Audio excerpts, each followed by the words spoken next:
Joby Warrick, it is always great to have you back here, my friend. You're one of the OGs from literally in my parents' house back in episode 134. Back in the day, and I couldn't look forward to it more. It's always great to be back here, so thank you for having me. Well, thank you for always doing it. And we obviously got you at a time. I've had to keep my mouth shut about this for 2.5 years, but the book is now coming out, The Jackal. We'll be talking about that today. Obviously, I'm excited to read this. I know exactly who the person you're writing on is, though, and the access you got, and I just want to hear all about that today.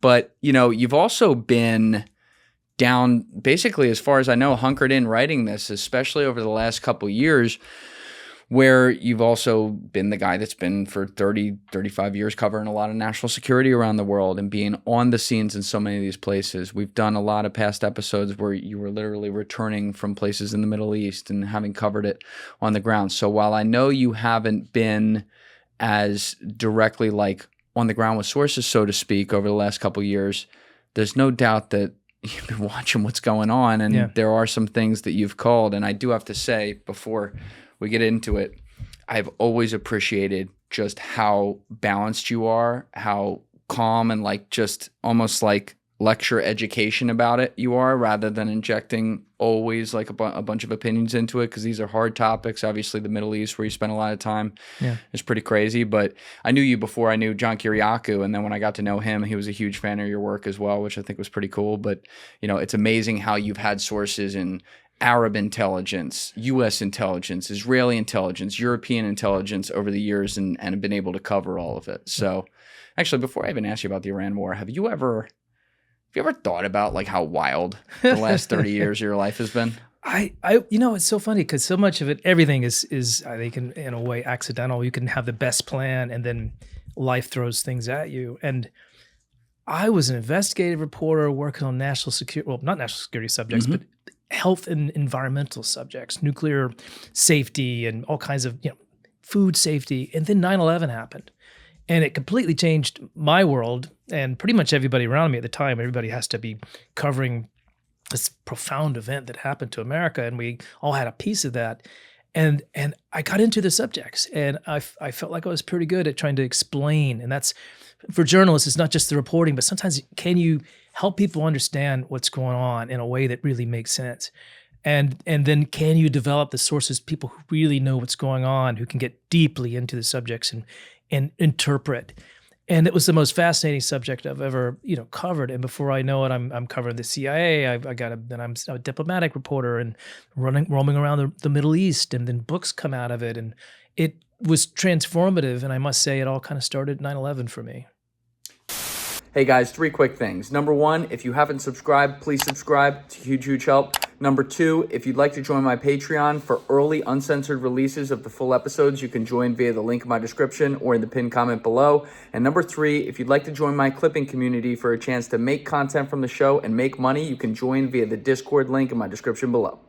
Yeah, there's so many people I talk to from all different realms of lines of work around the world who, you know, I'm thinking especially journalists and military, who were all in different places doing different things, sometimes within those 2 sectors at that time. And that's always like the crux. That's the turning point day where like their career was doing this and then it did that. So it's always wild to hear that. The day the world changed.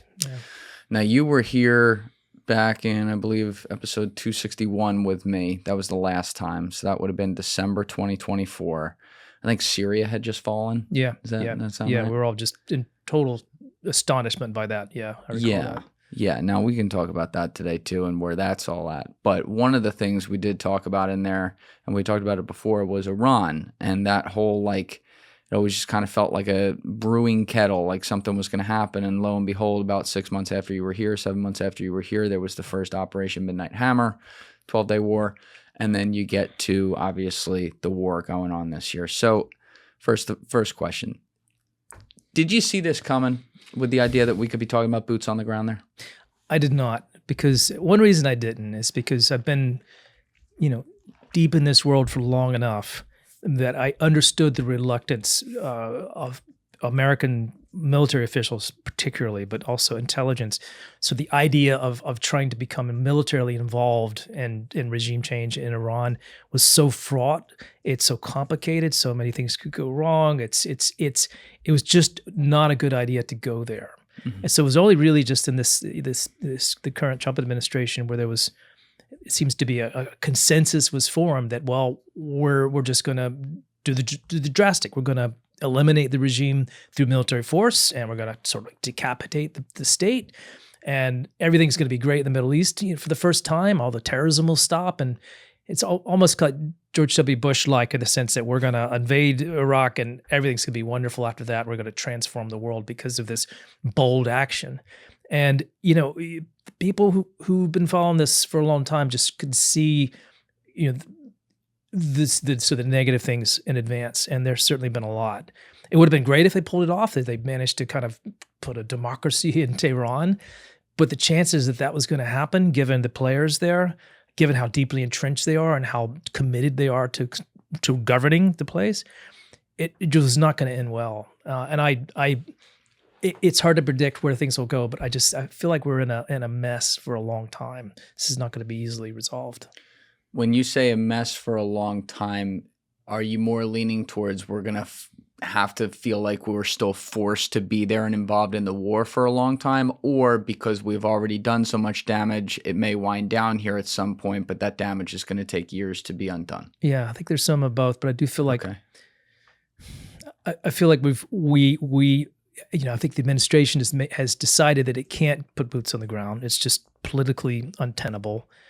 And so the options that you're left with are pretty bad, but basically what you put in place is a terrible stalemate that we just have to live with, and that creates its own instability, which creates higher prices, but also destabilizes regional governments. It's a pathway to terrorism, and we can talk about that.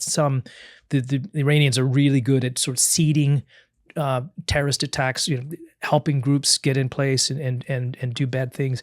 So I just feel like we're still at an early stage of this. And as you kind of try to look down the horizon, there's opportunity for things to get worse instead of better. And in my view, it's more likely to head in that direction. Yeah. Now, I mean, you've seen so many places in the Middle East over the years where, to some extent or to a strong extent, we tried to do the whole, we're going to bring democracy here and spread it. And then you realize a lot of them are collegiate cultures, and you'd love to see free governments and stuff, and you certainly would not like to see oppression of people from their governments, but I kind of don't see a lot of data that we're very good at spreading democracy. Am I a little fucked up there? Or? No, like Exhibit A, Afghanistan. I mean, that was not only were we going to sort of get rid of al-Qaeda, which is the reason we went in, but we were going to change the government there. We're going to create a society that women could thrive in. All very good ambitions. Mm-hmm. And where are we now? We've got Taliban in control. Things are just as bad, if not worse than ever. Sanctuaries exist there for some pretty bad groups. So that's A, but you can kind of almost go down the list. Iraq is an interesting example now because the government that exists there now is a little bit more, not quite as oppressive as some of the ones that existed in, 10, 15 years ago. But it's still, it hasn't been a success by any stretch of the imagination. Instead, what it's been is kind of a nightmare of a drain on our government, on our military, the sort of the price of, long-term health care for veterans just going to continue to, build for decades to come. It's hard if you kind of could roll back the tape and say, should we do this or not? Yeah, I can't think of a single argument that says, yeah, let's plunge in and do this, because it never ever works out like you think it's going to. So what made them think this time was going to be the charm? I honestly do think that this was a case of Netanyahu whispering in Trump's ear, and I don't think there's anything particularly controversial about saying that, because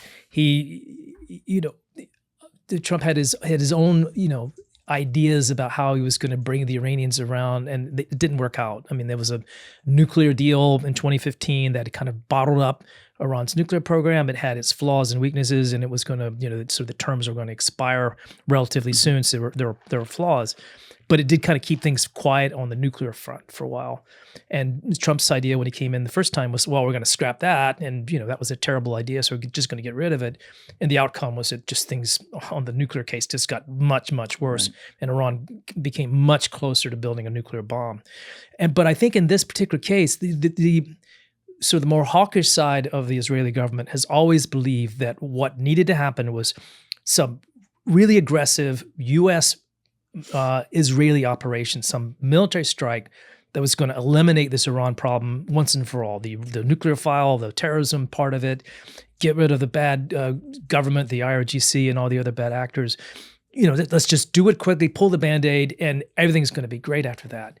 And I think Trump was literally just talked into it. He thought it sounded great to him. He could come out of it looking like a hero. Mm-hmm. And who would have thought that you could actually kill the supreme leader, wipe out most of his senior staff, and Iran just keeps going. And if anything, the leadership now is more entrenched and more hardline than the one that existed before. So, and actually, the idea of an Iranian bomb, even though they've lost a lot of capability, the new guys are more sort of warmed up to the idea much more than, say, the last Ayatollah was, who I was a bit afraid of kind of crossing that line and becoming a nuclear state. These new guys, if they could get a nuclear weapon, they would. I'm pretty sure of it. Unfortunately, though, as you're kind of laying out, we've given them an impetus to want to do it. Yeah. You know what I mean? It's like, this has been such a frustrating thing for me too, because I've said for years on the show with different guests, I'd love to see the Iranian people overthrow their regime. I never knew what the real numbers were in there, like how many people in the country actually support it versus not, but I always knew, like, it's fair to say a majority of people don't support it, and they do some awful things to their people. The problem is, you can't just go invading everyone you don't like. Yeah. I mean, are we going to invade China tomorrow because they've been killing the Uyghurs for, God knows how long? No. Yeah. It's because we wanted to. It is the legacy play, like you said, with Trump, and he's thinking he could be the guy that ended it. But it's like, there's this country we've economically shut off from the world, and we can go in there and kind of swing our dick, and something good will happen. But it's still, even if it doesn't have China's GDP, you got a population of 93 million people, give or take.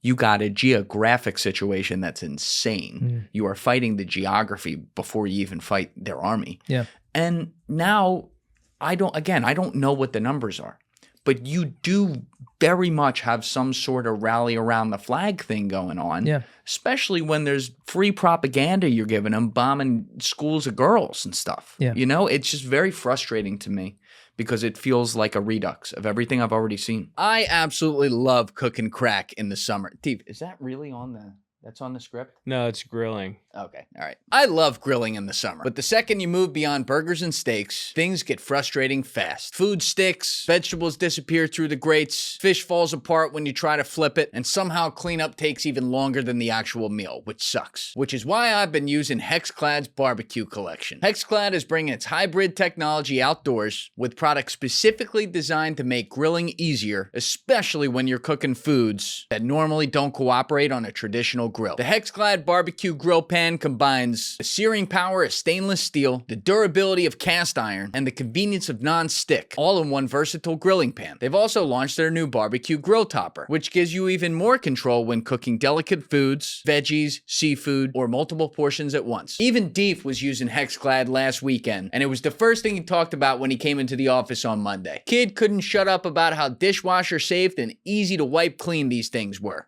Right, Deef?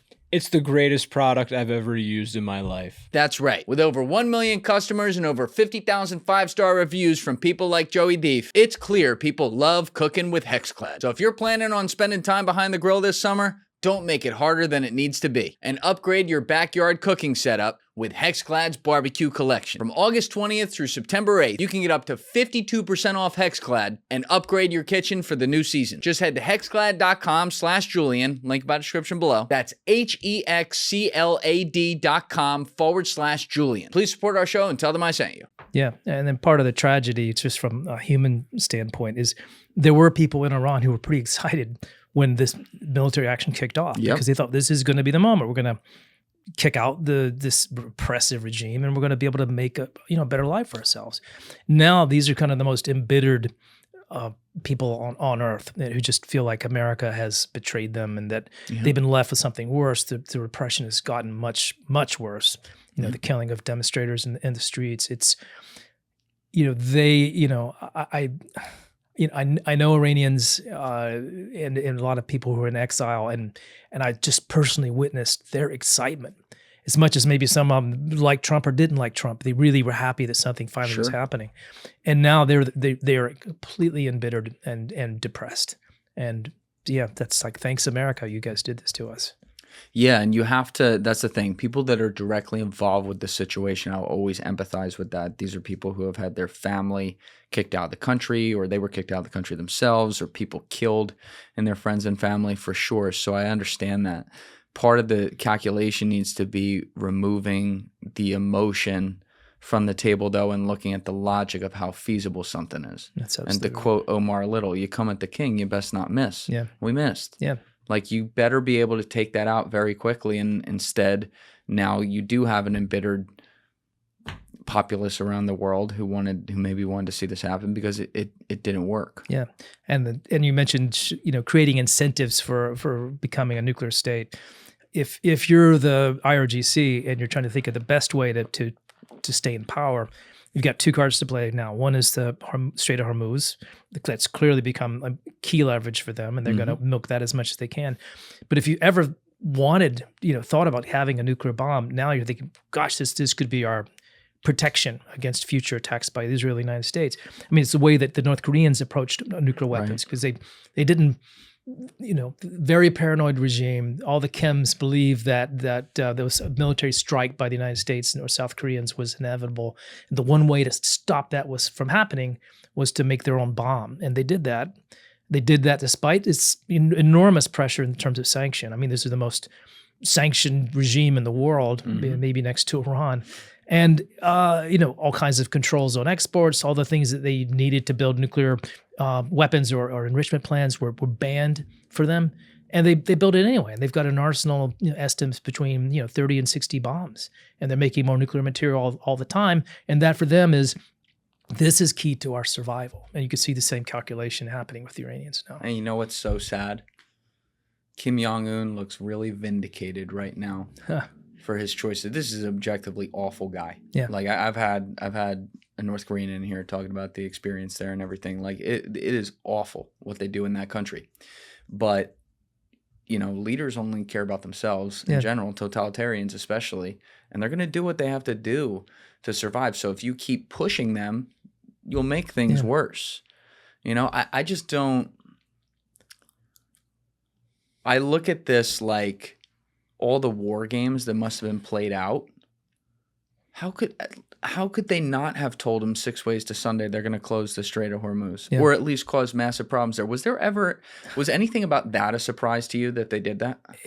I don't consider myself the smartest guy in the room, but it's the first thing I thought of. Yeah. I mean, it was the first thing people would talk about. Well, if you push the Iranians too hard, they're just going to shut off the Strait of Hormuz, and then they got the world by the balls essentially, because what I think people are slow to realize is that petroleum is an internationally traded commodity.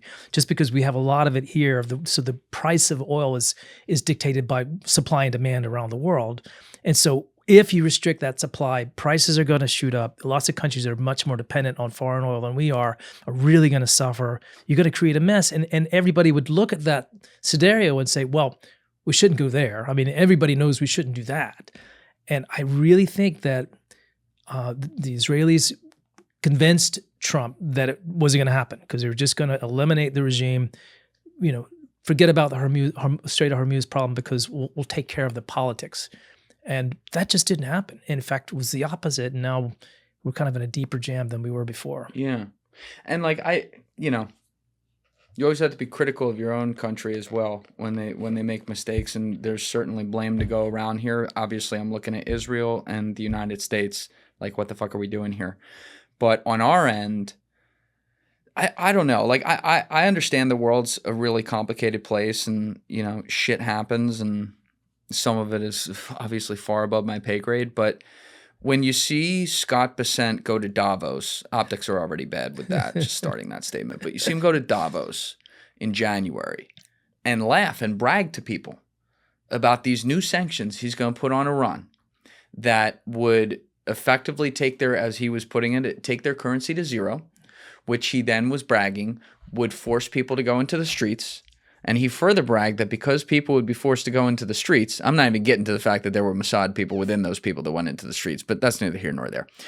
When they'd go into the streets, the totalitarian regime would then be forced to put down the uprising and kill people, which would create maybe room for revolution or grounds for an invasion. I don't think he used those words, but we all see where it was headed right there. Yeah. And so to me, I look at that and I go, if I see one of the fent heads outside, like tweaking out down the street, and I go and grab a weapon and load it with a bunch of bullets and walk outside and hand it to him and walk back inside, if he then goes and shoots a bunch of people, obviously, like, yeah, he's at fault, but I feel like I'm at fault there too, right? Yeah, I kind of empowered this. Yeah. Am I crazy? Yeah, same situation, absolutely. And I remember that moment too at Davos. It just, you could almost see the eye rolling in the room among the security officials who were there from Europe in particular. Everybody understood that those are very, very simplistic predictions. We have to remember this is a regime that has been under sanctions since 1979, so longer than most of our listeners have been around, and they've learned to survive. They learned to live with them.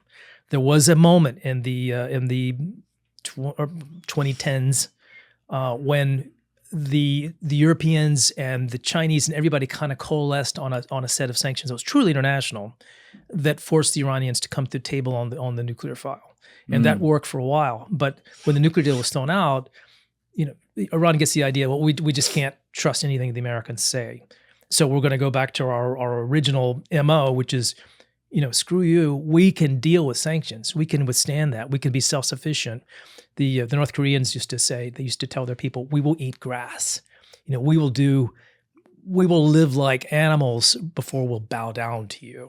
It's their ability to resist, at least in terms of people in power, an enormous amount of economic pressure. They can hold out a lot longer than we can. That's wild too, because then it's the people that pay for it. Yeah, it's absolutely the case, and the lower classes in Iran really suffer. There's an extraordinarily wealthy middle class and upper middle class in Iran who managed to do quite well normally. They're feeling it now too, but the people at the very bottom are just getting killed. Yeah, what is it? That's another thing that there's a lot of, I think, misunderstanding with, just so that you can understand not to trivialize it, but the chess pieces on the board here and everything that's going on. Iran's got this is not like a population. It's like 100% Persian or, following Shia law. Like, obviously they have multiple sections. So like, if you were educating someone who knew very little about the actual people that comprise the 93 million there, how would you break up the population? Yeah, there's some really big divisions ethnically, as you mentioned. So you got the Azeris, they're kind of related to the Azerbaijanis up in the north. There's Baluchs on the border with Afghanistan. People who have historically had a lot of animosity toward the regime in Tehran, even in the Shah times. There are Sunnis there. It's a minority population, but they exist, and they've had problems with repression over the years. So it's a very diverse society. One thing they do have, which is maybe not quite as recognized as widely as it should be, this is a very educated population. And even though women are forced to, wear scarves and headdresses, women are educated. They have professional jobs. It's not like Afghanistan where you're, forced to live in your house and have kids and that's it. And so there's a lot of variety of opinion. There is a lot of support among the wider population for the United States in terms of our culture and our society. We're hated in a lot of the Arab world. The Iranians actually like us, or at least they did until recently. And so it was like one of the higher popularity or favorability ratings of the United States in the world was among the Iranians toward the United States. That is eroded quite a bit, as you can imagine. They have lots of reasons to feel betrayed by us now. But yeah, that diversity is there, and that yearning for something better. They've been under a revolutionary regime now since for longer than most of us have been around, and it's tiresome because it's oppressive, it's restrictive, and people just want to be able to live their own lives in freedom without worrying that if they're show 2 inches of hair around their face, if you're a female, you're going to get beaten by somebody. So they'd want to get rid of that. But the way that we've gone about it in the last few months has not helped them, hasn't moved them an inch closer to what they wanted. Yeah, and also taken out like the symbolic leader who at least some percentage of the population supports, then martyrizes him. Yeah, absolutely. In a way too, to where people that maybe hated him before that at least are like, well, died for our country. Like Yeah. a few people might actually say that psychologically. Yeah, and that's a good point, because he's not. Even the government is diverse in Iran, or at least it had been. So you've got your Ayatollah, who is kind of like a figurehead. He has power, but he doesn't have ultimate power, because there's sort of the council of religious leaders. There's the IRGC, which has its own power base. There's the elected representatives that actually do have fairly liberal elections or vote elections, so people have a chance to vote for a prime minister. And so you have all these different competing power centers. That's all been consolidated now, because really there's one power center, and that's the IRGC, the Revolutionary Guard, or Revolutionary Guard, excuse me. And they have been whittled down because of airstrikes, but the ones that are left standing are the most intransigent, most hardline, of that pretty hardline group. Now, obviously, they've been under a lot of economic sanctions, as you laid out, for a long time now. They do sit on a lot of oil, so they're still able to trade that. Obviously, there's deals with Russia. But what other ways were they sustaining their economy? You said they had at least somewhat of a burgeoning upper middle class that existed there. Like, what other businesses were there? Because I don't want my head to just go to like what we always talk about with Syria, where it just turned into black markets everywhere. But is that an aspect of it too? Or? That is a big aspect of it, because IRGC, which is again this kind of paramilitary force, basically turned sanctions into an economic opportunity. So by figuring out pipelines to get things that Iranians want into the country through smuggling, through all kinds of illegal systems, they kind of rake money off the top of that. So they essentially have been empowered by sanctions, that it made them stronger than ever. And that happens a lot of times when sanctions are concerned. And they also have been very creative and ingenious with ways to sell their biggest asset, which is oil. And so you could argue that, a blockade on the Strait of Hormuz hurts them as well. Well, they've got all these clever tricks. You can take a tanker full of Iranian oil, you meet another tanker that has a neutral flag, and you transfer oil from one vessel to the other. It happens all the time. Both ships turn off their transponders, so they're not tracked, so they're kind of traveling in the dark. So they're very, very, very good at smuggling. Their chief partner for smuggling is typically the Iraqis, because the Iraqis have oil and they have tankers and they sell it. So all you need to do is meet up with an Iraqi tanker and transfer Iranian oil to an Iraqi tanker, and nobody knows the difference. They've been able to figure out how to make really small scale refineries. So you don't need massive refineries. You need these, they call them teapot refineries. The Chinese make them. They're very small. It's kind of like, you can have a refinery that's like the size of a house. It's not a big ambitious thing, but you can, if you have enough of those, you can create a lot of refined petroleum products, and then you sell those. Enough oil gets out through various means, and particularly to the Chinese, who don't care at all about our war and wish it wasn't happening. They're very happy to buy Iranian oil at a deep discount. And so as long as there's that market exists, somebody's going to find a way to get the oil out of the country to where the Chinese can get it. And there are various options for doing that. So they're hurting. There's no question about it. Their economy's in trouble. It's not collapsing. And they've been very good historically at finding workarounds and finding ways to survive despite the economic pressure. So there's only so much we can do really to kind of force them to change their ways. Yeah. Also, the Chinese relationships have always been a little odd to me, because you even said it a few minutes ago that China was among the countries that supported economic sanctions in the 2010s at one point on Iran and their allies, yet China was the one that came out pretty early on through one of their foreign ministers, I think, I forget the guy's name, but to call on Iran to stop bombing because they were that's the other thing. It's like it got so ass backwards. I was like, they're returning bombs. I'm like, what do you want them to do? They're getting bombed. You know what I mean? Like, I don't want to defend them, but it's kind of crazy. So China was calling on them to stop bombing. What is the nature of that relationship? Because they have the trade relationship and China like cozies up with them, but it feels like it's almost like, I don't know, a relationship of convenient propaganda for them. Yeah, exactly. Because they're not particularly close to the Iranians. They don't care about the Iranians. They do like their oil and they do like getting it cheap because it's good for their economy. But what they really like is being able to use Iran to kind of screw with us. Yeah. Because we're their biggest rival in the world. And even though they don't want a conflict in the Middle East because that's bad for everybody, they've managed to insulate themselves from it. They've accumulated a lot of surplus oil, reserve oil, before the war began, so they haven't really been affected that much.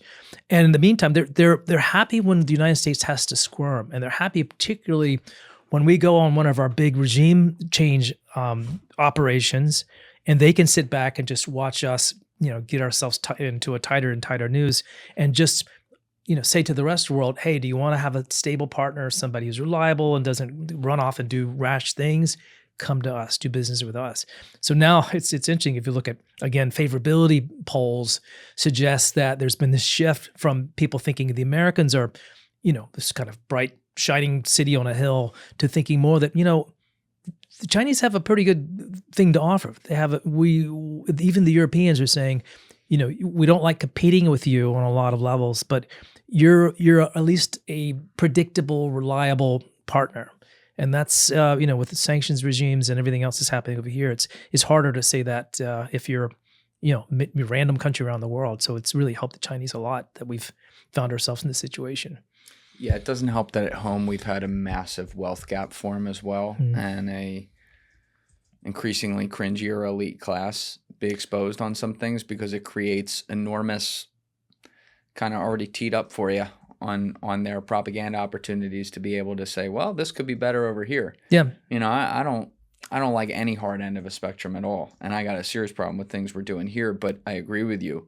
They've opened up the floodgates to a place like China being like, hey, listen, we're not bombing people. In fact, we come in and loan money. Forget that they're loan sharking people. They'll just, they'll dress it up how they got to dress it up, and the world will start to be like, well, maybe they're onto something now. Yeah.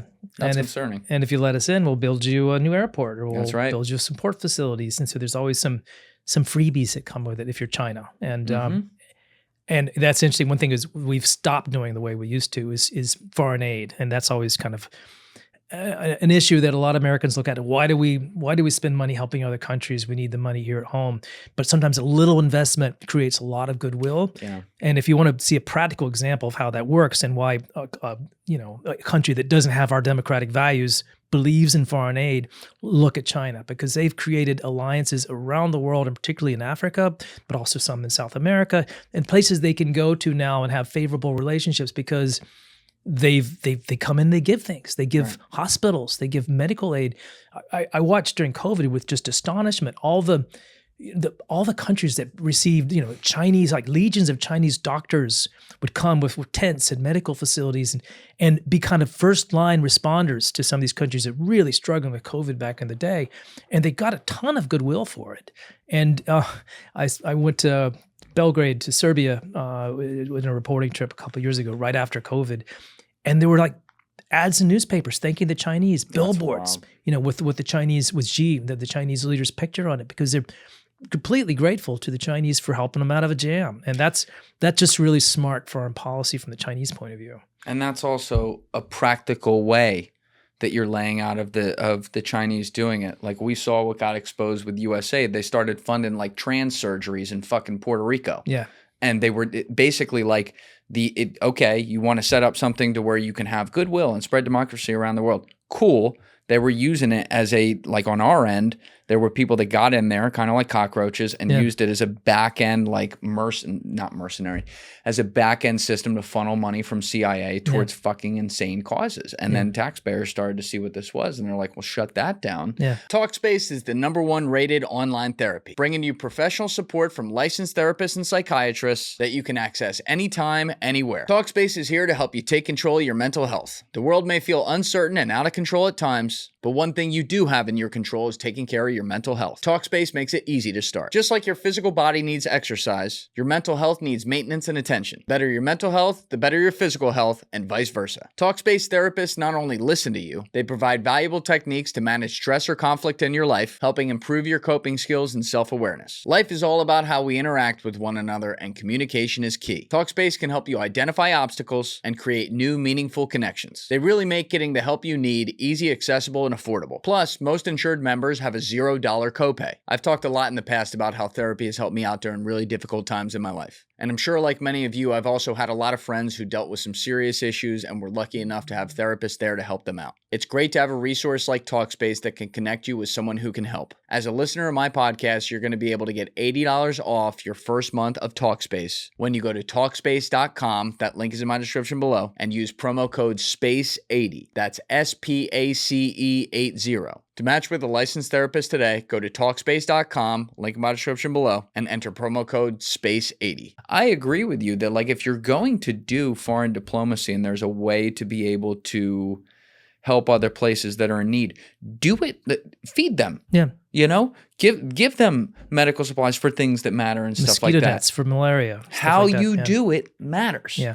And something has gone really rotten to where we've just let bad people run those things. And I understand why so many people are like, yeah, fuck that. Yeah. Especially when we have so many problems at home that we don't take care of. And yet here we are doing more wars. Debt officially crossed 40 trillion the other day. I don't even know what that means. Yeah, that's an insane number. It's almost like Medicaid bandits, doctors who exploit Medicaid, and they can prescribe all kinds of remedies that people don't need and surgeries and things like that just because they can rake in profit. And people have exploited foreign aid the same way. Yep. But the sort of the core mission, which is supposed to be, helping poor people, who have legitimate needs, but also kind of building goodwill.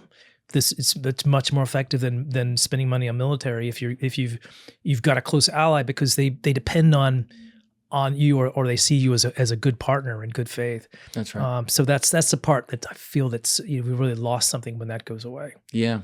Now, have you had a chance to talk to some of your people who are wired in somewhat close to that Iranian situation over the past few months? I know you've been heads down finishing this, but have you had some conversations? Yeah, somewhat. Yeah, people in the region who are, particularly some of the neighbors, and they're the ones who are kind of caught in the crossfire on this because they've actually had incoming. They've had to, some cases, Iranian missiles coming into their airspace, and sometimes debris from interceptors too falling down and causing damage. So it's been such a nightmare for those countries because they got initially excited by the idea that Iran, the regime, might fall, and what they've been left with instead is a much more unstable region. The typical sources of income like tourism drying up because people don't want to go to Abu Dhabi if there's missiles falling on the airport. So that's been the most sort of the most alarmed voices that I hear are people who are there, sort of experiencing the collateral damage from this fight, and it's pretty intense on the front line. What about like the UAE and places like that have a lot of Western money involved? Yeah. And obviously they put a lot of money into the West as well. Now they're just getting bases blown up there. Yeah, you always think of those Gulf countries, the UAE and the Saudis and some of the other Qataris, as being just having unbelievable wealth because they clearly have been pretty wealthy from their oil and gas, but some of them are really having some cash problems. Some of the sort of the typical just subsistence programs in these countries are not being funded in the way they should be, and more than that, they're just pissed. They're just really mad at the U.S. for starting this and not being able to produce an outcome that's good for them. So our relationship with UAE and others, I mean, they don't want to cozy up necessarily to Russia or to Iran certainly, but there's a lot of strain, and you get these folks gone in a private conversation and they really vent because they've been hurt by this, and they just feel like we've kind of knuckleheaded our way into some really bad situations for them. And what the hell is going on with Saudi too? The reason I ask is because you and I have talked a lot before about the whole, I think over all our episodes, about the proxy war over the years between Saudi and the Iranians. A lot of it happened in Yemen and all that. But like then there was a period of, I don't want to call it like peace, but a period of they were moving away from each other and had come to an understanding. And yet we got reports early on in this war that Mohammed bin Salman was calling up Trump and telling him to keep hitting him over and over. So what is it here? Yeah. I think you hear those messages, particularly in the beginning, that kind of just step on the gas. You know, this is going to be terrible until it's over, but please just finish the job no matter what you have to do. And then you see that the Saudis begin to take a more practical stance because they have to live next door to the Iranians. And so then they kind of reach out and they try to broker out an agreement or, you know, open trade. The UAE has been kind of the same way. They've just in the recent days suspended trade with the Iranians because of they got hit by some missiles and they were upset about that. But we'll see that go back. They have to trade with the Iranians.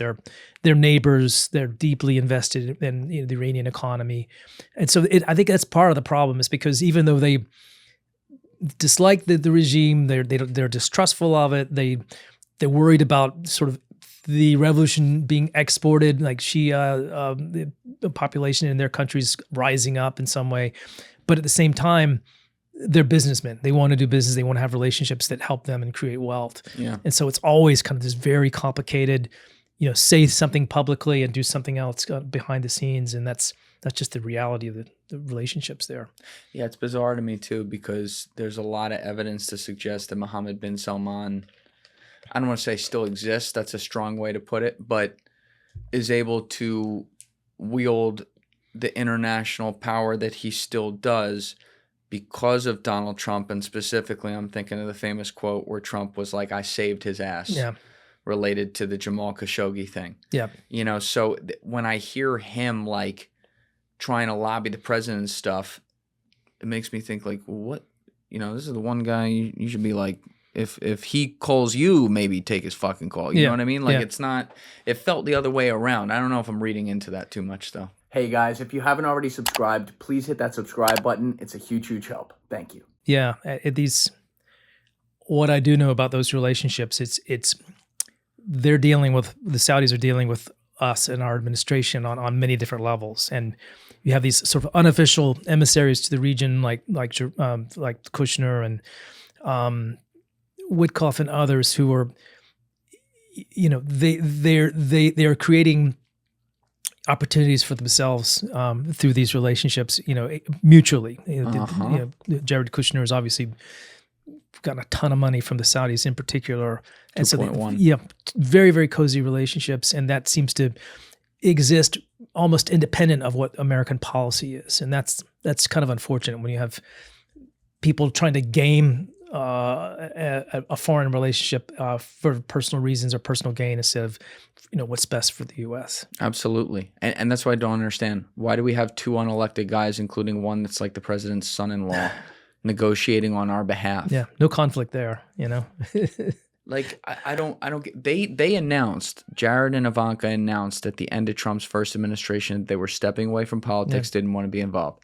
Then they go get $2.1 billion from the Saudis and start making other deals around the world and stuff like that. Then dad gets back in 4 years later, and suddenly he's just a volunteer in these situations. And then they fail miserably. They're negotiators that were sent to negotiate not getting into a war. Then we got into a war. That's already a failure. Yeah. Then they keep negotiating. It keeps failing.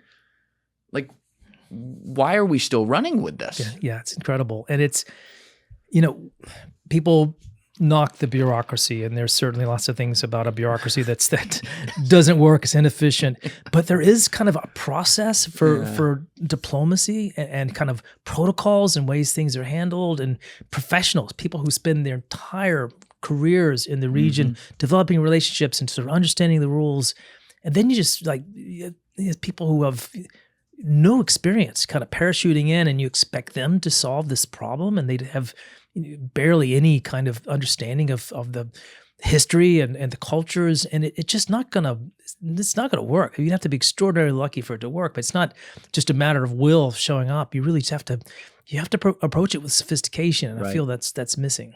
It felt like for 4 years with the Biden administration, we had a bunch of people in charge who would leave the water running and leave the house for a week. And with this administration, we have a bunch of people in charge who basically break the pipes and let the water flow out. Like, they're both horrible. Oh, I'm going to write that down. That was pretty good. Yeah. I just thought of that.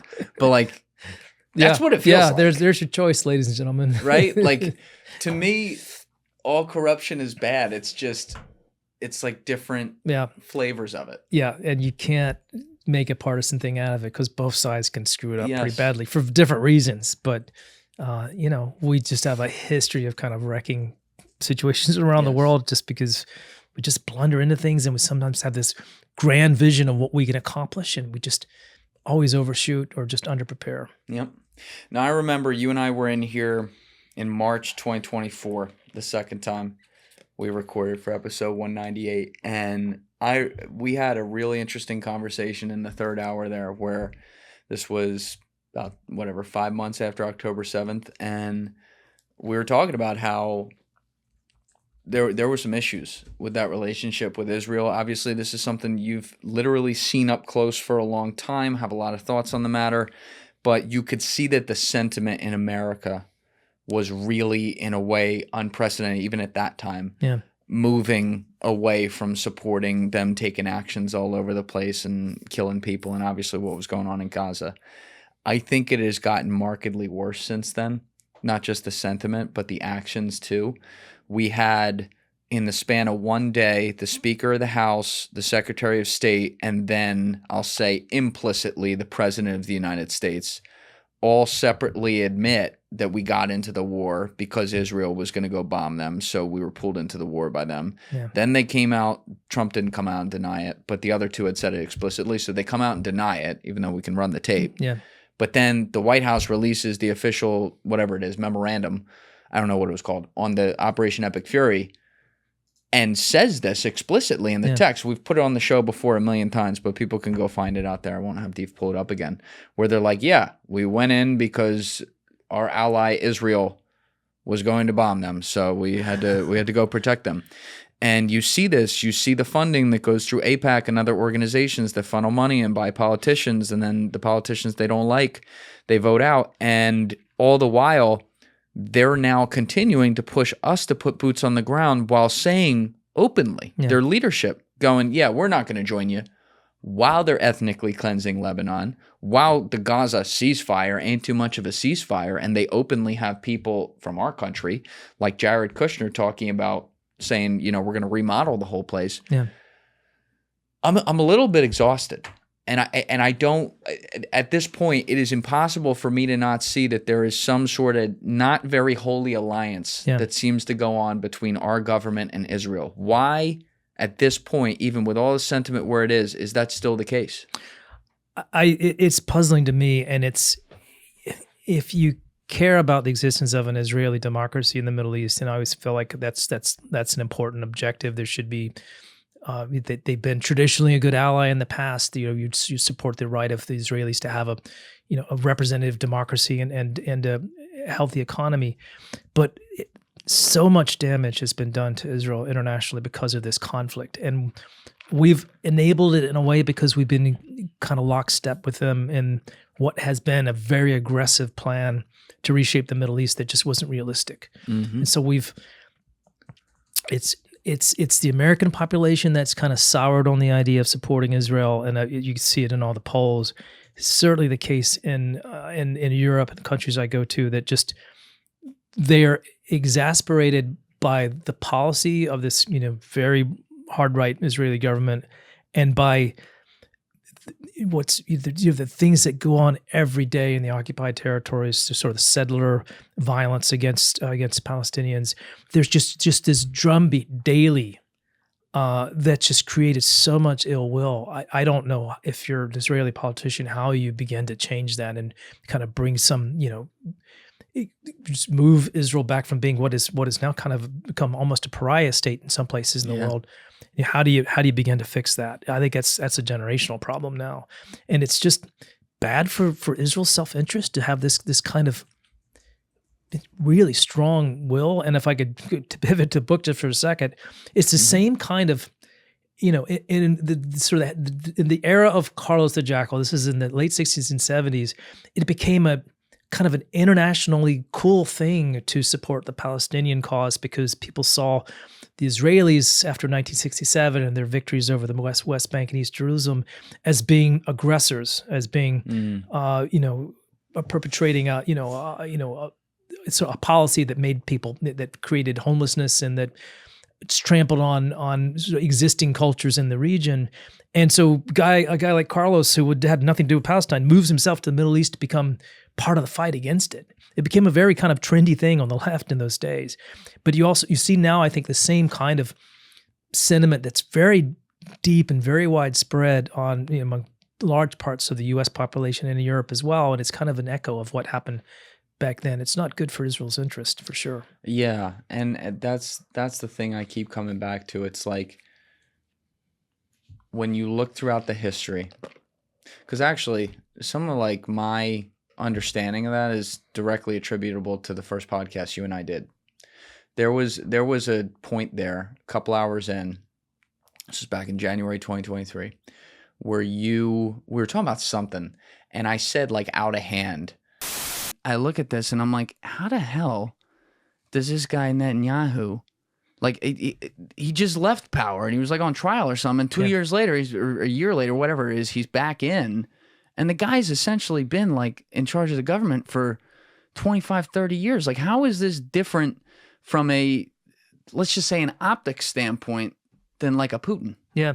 Yeah. And the worrisome thing right now is that the government, the coalition that he's assembled.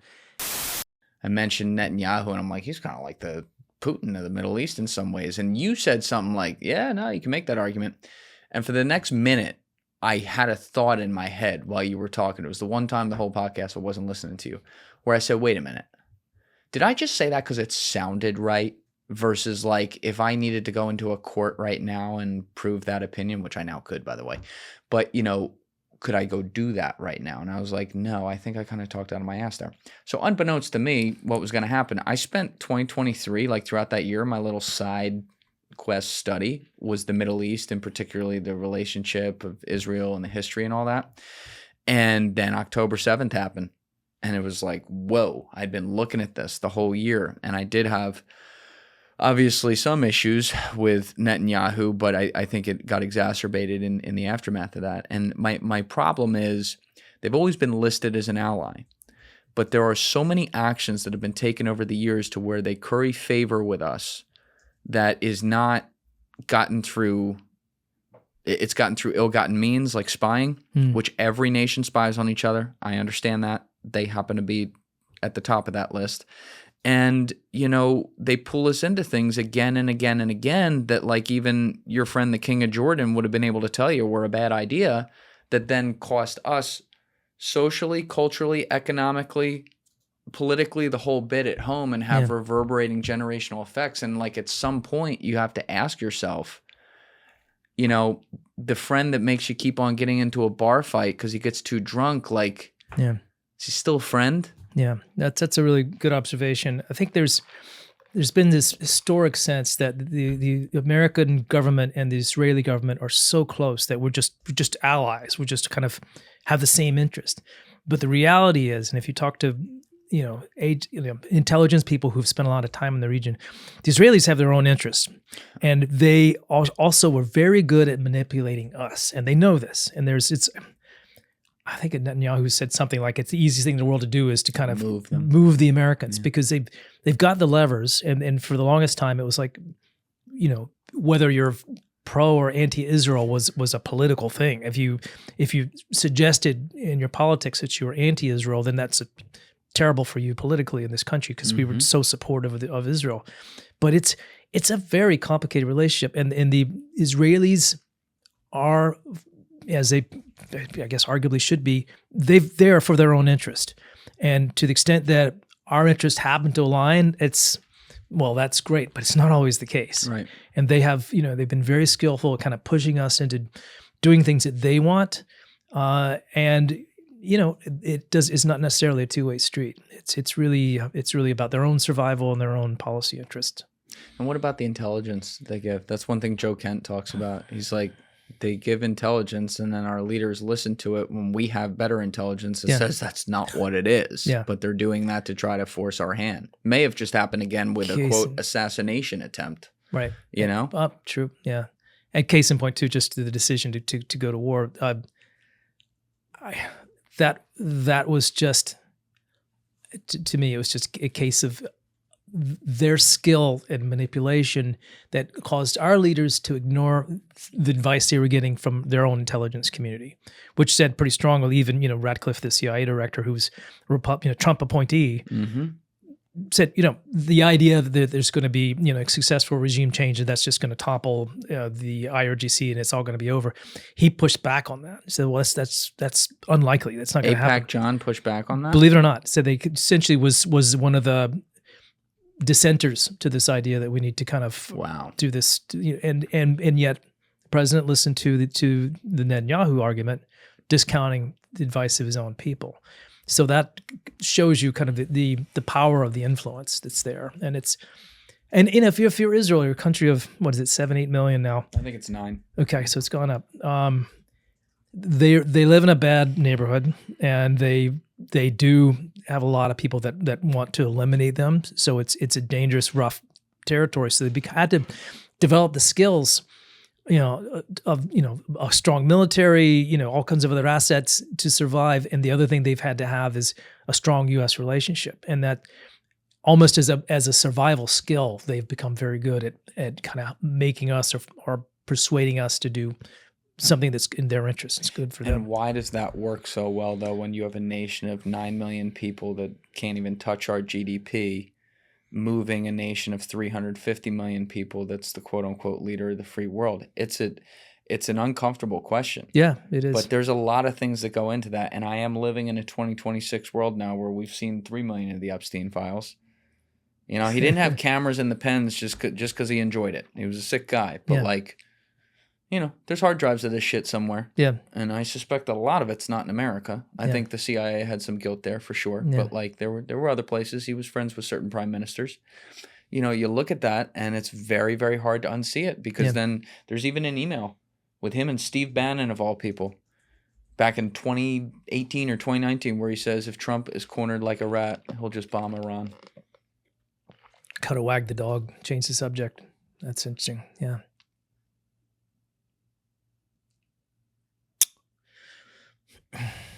Is this something that in the past you think was scary to talk about?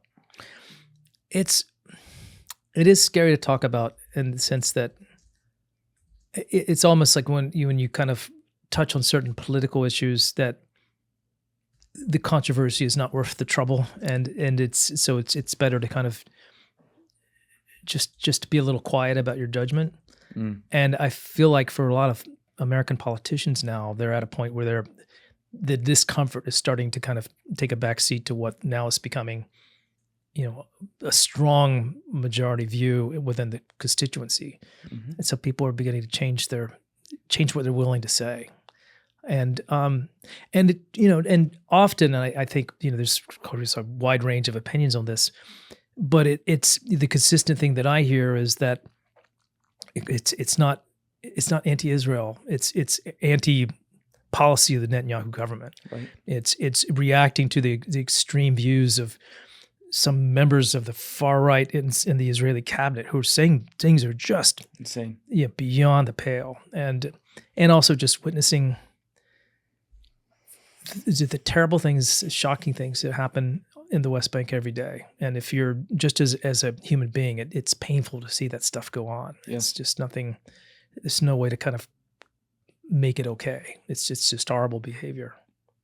And you've studied terrorism more than almost anyone over the past 25 years, especially. And it's like, I'm never going to condone terrorism. I'm always going to judge it radically awfully, But what I do try to do now, because I've lived through enough, is when I look at a situation, try to ask myself, okay, this person was a baby. They were a kid at one point. Yeah. Then they turned into a terrorist. That's very bad. How did they get there? Because if I can understand how they got there, maybe we can start trying to solve some pieces so fewer of them get there in the future. And I got to tell you, man, when I see some 18, 19, 20-year-olds in 8 to 10 years blowing up grocery stores in Western countries, and they're from Gaza, they're from Lebanon, they lost their mom, their dad, their brother. Yeah. I'm not going to like it, but I'm going to fully understand how they got there. And understanding is important. And that's kind of part of my whole study of terrorism, that you can just look at it as just horrible behavior, which it is. But if you don't try to understand it, you're not going to have any prayer of stopping it. But if you listen to the voices of people who've been, I had this one doctor, he's a doctor in Gaza. He had 3 children that were all killed in an Israeli strike. And after it was over, this is a literate man, an educated man, said basically, my life has changed. The rest of my life I'm dedicating to punching back. And if you're a father and you'd lost 3 kids, no matter where you're from or who you are, that's probably your reaction. But if you want to know what kind of fuels, what's the gasoline that propels terrorist movements, it's that kind of rage. And you certainly find it in Gaza right now, and you find it in the West Bank. And people just are kind of waiting for a moment when somebody drops a match, and then the whole place kind of touches off. Yeah, obviously there's all kinds of, you have cameras everywhere in every war zone now, and you got AI, and you always have to question what's real, what's not. But I've always just even said, from any side in any of these conflicts, I'll just assume half of it's fake. Let's look at the other half. Yeah. Okay. I got plenty to work with on the other half, unfortunately. Yeah. And, you know, when you see some of these videos of children crying about their parents being killed and their siblings being killed, or parents crying about their children being killed, you know, there is a guttural sound in real grief that cannot be faked, even by the best actors. And you know it's real. Yeah. And you wonder, did all these people have to die? So one bad guy, you know, had to die. It's kind of crazy. I tell you what really kind of makes it real. One of the most profound, like, moving experiences I've had in recent couple of years is meeting a Palestinian kid from Gaza, maybe probably 9 or 10 years old. And when I met him in a hotel, he had lost both legs, one arm, and some digits on his other arm. And happened, he was living in an apartment building in Gaza. One day they heard, planes overhead. He was outside with a friend. Bombs are dropped, and he's buried under rubble, and they were able to pull him out, but he's basically, has no limbs. His father, if I'm recalling this correct, was killed. Other members of the family were killed. And this kid who had dreamed of being a computer programmer he's just obviously very young, but all those ambitions are gone. The rest of his life, he's maimed. And you can, even though he's so young, and you could appreciate sort of the courage of a kid to kind of even be willing to talk to a reporter like me and to show off the prosthetic limb that he got because of some aid organization in Jordan. That's the reason I got to meet him. But when he talks about that day, you could just see the bitterness, because this was a moment that he and his family had nothing to do with. They weren't to blame for it. Just happened to be in a place where bombs fell, and his life is not, what kind of life is he going to have? Right. And what you could imagine the kid being 18 and volunteering to do something, to blow up something, because he has no hope. He has no family, has no way to make a living. What else is he going to do? I don't know. And, we're lucky to come from a country where we obviously had a horrible terrorist attack in 2001, and anyone who was there and witnessed that obviously is traumatized for life. But these are the types of things that they don't happen here. We're not living under rocket fire and stuff every day, buildings coming down in highly populous cities. You've been doing this for a long time. Like, when you're talking with a kid like that, or in any of these war-torn places, do you ever put yourself there? Like imagine that, like this could be my kid or whatever if I lived in a different place? As a father, I do that all the time, and it's hard not to, because you have to have, if you have any empathy at all, you have to understand and appreciate this kid's pain. And also I've talked to people who were victims of the terrorist attack on Israel and in October, and it just makes me think that one thing that comes back to me over and over again is there has to be a better way than violence. And that's true for the terrorist organizations who, as they've ultimately discovered, violence doesn't really achieve their ends. It just creates more victims. But it's also true when you're dropping bombs instead of the messy work of diplomacy or using other levers to try to change conditions on the ground, because once those bombs drop, you're creating conditions you can't control. That's right. And there are always shockwaves and repercussions and things that come back to you in ways that you can't anticipate. I mean, we invested in the 1980s in helping the Mujahideen, these are the Islamic freedom fighters, defeat a communist government in Afghanistan, and thinking we were going to give them Stinger missiles and they're gonna fight the communists there. And then we could just wash our hands of it. And what was the result? We got Al Qaeda and we got 9/11 because we empowered those groups at the time. So it's just the thing I just said again. It's never the right way. It's never the easiest. It's much more important to kind of use those clunky but effective tools of diplomacy and just trying to change things peacefully on the ground. How do we do diplomacy if you don't allow one side to have their own government and their own state in whatever regions you're going to end up doing it? Like they haven't allowed, you have all the hardliners that have really existed across the spectrum in Israel over the years who, for the most part, Yitzhak Rabin obviously got killed for considering this, but like for the most part, have said there can't be a state, which means they can't have a military, they can't have a centralized government, which means it's a predisposed, like what's going to happen. Of course, black market groups, terrorists, are going to take advantage of the situation. So how do you fix it diplomatically if you don't at least start there? Yeah.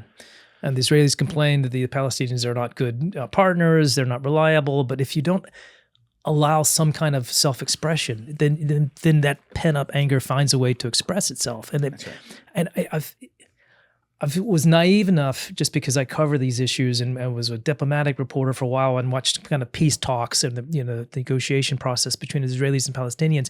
And as grim as it seemed and hopeless and kind of stuck in endless mire as it seemed at times, there was always a sense that eventually we're moving this way, that eventually there's going to be a day when there's going to be a handshake and there's going to be a way for Palestinians to have some kind of control over their lives and their government. Now there's not even any discussion of it. It feels like that's completely withered on the vine. The Saudis kind of use it as leverage every now and then and say there's going to be a kind of a peace settlement in the region. There has to be an Israeli or Palestinian state. But the Israelis are making no effort now, and even among the population, it's lost support. But you just can't ignore the fact that you've got 3 or 4 million Palestinians, many of them living within your border. They're not going away. So you have to find some way to accommodate them and to kind of give them sort of the apparatus of a state so they can function as a normal society. Otherwise, you're stuck with an apartheid state that's just unstable and is volatile. It's eventually going to blow up on you. Yeah. Well, you've written in the past, before the one we're going to talk about today, you've written a couple books, including a Pulitzer winner, Black Flags, which is in our 10 recommended books on the newsletter, by the way. Link in the description down below. But I always recommend this to everyone because it's such an amazing book.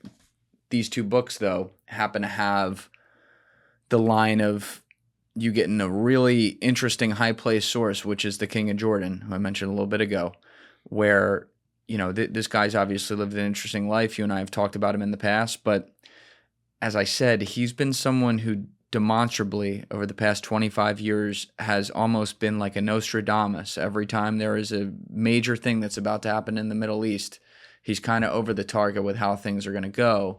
It was no different in the days after October 7th, which we've talked about a bunch on the podcast before, to where he was like, this is going to be an ethnic cleansing and everything. So Have you had a chance to talk to him? Yeah, I do stay in touch with him and his people too. What's he thinking? So here's a guy, and I don't want to put words in his mouth and sort of suggest that I know everything he's thinking, but what's been conveyed to me very powerfully is the anguish that he feels over what's happened in his neighborhood. And he's he was a military guy by training, and he's done a lot of, he's kind of personally involved in doing sort of aid drops to Gaza. So he does a lot of overflights. He goes on the planes and kind of, sits in the back with the pallets, go out the back door and get parachuted down to Gaza. He's dumping the pellets. Yeah, he's dumping. Yeah, he's badass that way. Remember he bombed the dude who burnt the ISIS guys who burned his pilot? Yep. He flew the actual plane. He is like he said, he's and his father was the same way. His father was like a helicopter pilot, an airplane pilot, and just they're all kind of daredevils in their own way. And Interesting. He can be getting very emotional about it. But one of the most powerful stories that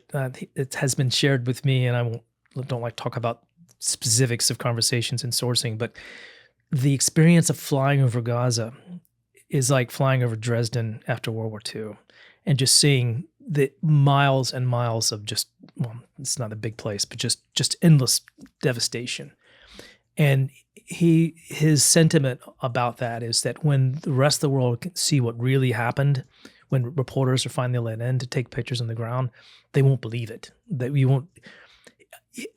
He had tremendous problems with Hamas. He thought they were evil and a terrorist organization, should not have ever been allowed to control politically Gaza, and they were absolutely to blame for what happened on October 23rd. But he, having witnessed the destruction that followed, he just emotionally just devastated by it. And he's, one of the ones who's kind of has to be responsible for putting the pieces back together. And initially, that's kind of the signals from Washington is, well, we're just going to dump all this on your lap. We're going to see if we can force Jordan to accept, all these Palestinian refugees as being citizens of your country. And you can imagine that if somebody said, well, U.S., you have to take the population of Haiti because they're destitute. They don't have a functioning government. So we're just going to append those millions of citizens to the United States. No country would accept that. Remember what he said too at the beat before they were even doing that, when they said, "Will you take them in?" And he said, this was like October 20th or something like that. It was in the weeks after October 7th. I'll never forget this. But he said, if I do that, I will give the hardliners of the Israeli government exactly what they want. Yeah, they will ethnically cleanse the place because you think they're going to let them back. Been the hard right in the cabinet make no bones about the fact that they see a greater Israel project that includes Israel completely taking control of all those occupied territories and essentially Jordan, by the way, and probably too. I mean that's on the map for some of them, but at least West Bank and Jerusalem, and they feel like they've been sort of divinely appointed to have that dominion, to be able to control those territories, and so they don't. They're not thinking about any kind of future for the Palestinian people because they don't care about it. They don't see it as legitimate, and they are absolutely explicit about that. And to see those comments by people who are supposed to be responsible leaders in government, in charge of ministries, saying something so terrible, it's shocking to hear. But our friend the King has his hands full at the moment. Plus, he's one of the countries. Like the Gulf Arabs, and sometimes some cases even worse, his country has really struggled because of this ongoing conflict. Economically, I mean, tourism is dried up. It's hard to move goods internationally, so commerce has really been hit hard. So this is a country that has few resources. They don't have oil. They've got a very educated society. They've got really great natural resources. They've got, in a sense, they've got a wonder of the world, which is Petra, which is the most incredible place I've ever seen in my life physically. Mm-hmm. So they've got a lot to offer, but if people aren't going there, if they can't sell their goods, the economy begins to crumble. And they also have the burden of millions of refugees from Syria, from the Syrian fighting, who are still there. There are even Iraqi refugees from a war 20 years ago. Yeah. And they all kind of come to Jordan because it's safe and stay and don't leave. And that becomes more mouths to feed, more drains on on a country that doesn't have enough water for its own people, and they have really no place to turn to for it. They don't have rivers to speak of, and so their problems just kind of build and build and build, and you just wonder how sustainable it is. Does he have a leg to stand on when it comes to, like, I don't know, coming to the U.S. and being like, what the fuck? Yeah, he does, in a sense that he's got a lot of respect. I don't. From the White House, it kind of depends on the day. If they see him as being a useful ally. We've got military bases there, so they're important to us. But they get disrespected a lot, I think. On the Hill, it's remarkable. Republicans and Democrats, when he comes to town, people want to sit down with him and listen to him because he really has a read on what's happening in the region. He has and a very sophisticated view because he's of the Arab world, but he's kind of Western educated. He speaks, some people would say, better English than Arabic. He understands us. He has, and as you've said, historically, he's had a pretty good sense of what is about to happen and kind of warns us when we're about to fall into a cliff. And so when he does come over, people sit down with him. I just feel like he feels that in important ways he's not being listened to, and his country's suffering because of it. When you talked to him in the first book you wrote, The Triple Agent, about al-Belawi, who was the guy he was a Jordanian doctor who ended up becoming an al-Qaeda terrorist and blew up Coast. Was that the base? Yeah, CIA base. It was a CIA base in the Middle East where, a lot of CIA people and some military people were killed. You then set out to write this book to understand what the hell happened here, which is where you came across the king. And obviously it was embarrassing for him that someone from his country had done this. But, maybe for people out there who haven't heard some of our previous podcasts in the past, can you just explain who you learned al-Belawi was? And then I'd love for you to give what the king's perspective was on him becoming who he was. Yeah. So Balawi was one of these accidental terrorists, somebody who was, like you said, he was a doctor. He's a Jordanian physician, a pediatrician. So he was Western educated. He went to school in Turkey, spoke good English, but also had a great deal of sympathy for what was happening to Palestinians, because these are his people too. So he'd watch the kind of fighting in Gaza. This is like 2008 time period, and become really inflamed by it. And his outlet, the way this middle-aged or middle-class doctor with 2 children was able to vent his rage, was to basically create a podcast channel of sort of amounted to that. He had his own little blog of commentary, pictures, things he would post about fighting going on in Iraq and Afghanistan. And he was doing it secretly under a fake name, so nobody really knew it was him. And then one day the Jordanians discovered that this really incendiary blog was coming from a doctor living right under their noses. So they arrested him, threatened him with jail, got him to flip, and basically talked him into becoming an informant. And as an informant, he decided that he would actually volunteer for a foreign assignment. He told them that I'm willing to go to Pakistan and become an agent for you, find out what al-Qaeda is doing, find out what the Taliban is doing. So they send him off to Pakistan to be kind of this undercover agent as a doctor. He gets there, and it turns out his sympathy for al-Qaeda is never left, and he becomes a suicide bomber. Convinces the CIA that he's got important information about al-Qaeda's leadership, sets up a meeting with CIA officers in a base in Afghanistan, walks into this meeting with Americans with a bomb under his vest, and blows himself up and kills 7 Americans and a Jordanian intelligence officer who's there too. So this was a remarkable story. It was like the single biggest sort of worst casualty rate, or the highest death toll for the CIA since the 80s, so the bombing of the U.S. embassy in Beirut back in 1983. 7 Americans killed at once. It just doesn't happen. And the king's involvement became pretty important because, for one, the one Jordanian officer who was killed happened to be his cousin, so it was kind of very personal to him. And his government had been involved, his intelligence agency had been involved in setting up this agent as somebody who would help the Americans find Al-Qaeda leaders. So he felt very, very deeply affected by this whole thing. But you know, the Jordanians have a good story to tell in this because they essentially tried to get the Americans to be cautious in who they believe. You know, you've got a source who's giving you good information, but do you really trust them? And especially if you haven't met him, which the Americans hadn't. And, you know, there was sort of the red teaming that went on, that should have gone on, that might have identified the fact they had a double agent working with them, was ignored. And so it became a big tragedy for the Americans and for the Jordanians too. Obviously, he didn't like the guy and didn't at all appreciate what he did for all the reasons you just laid out. But did you ever get to have a conversation with him that either went on the record or, you know, maybe didn't make the book that you can talk about, where he looked at it and wondered about the greater problem of maybe even some people from his country thinking the same way because of other things that happen in the region? Yeah. I think his consistent message and his consistent warning to the Americans has been that you can't kind of blunder your way into these things like the Iraq invasion, right, and not expect there to be blowback.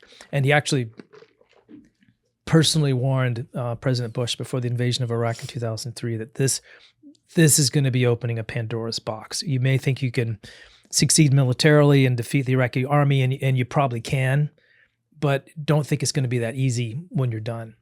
And I think his frustration with American policy is it's driven by these grand ideas, and it's sometimes a very naive concepts of how we can, you know, change the region and make it more suitable to us.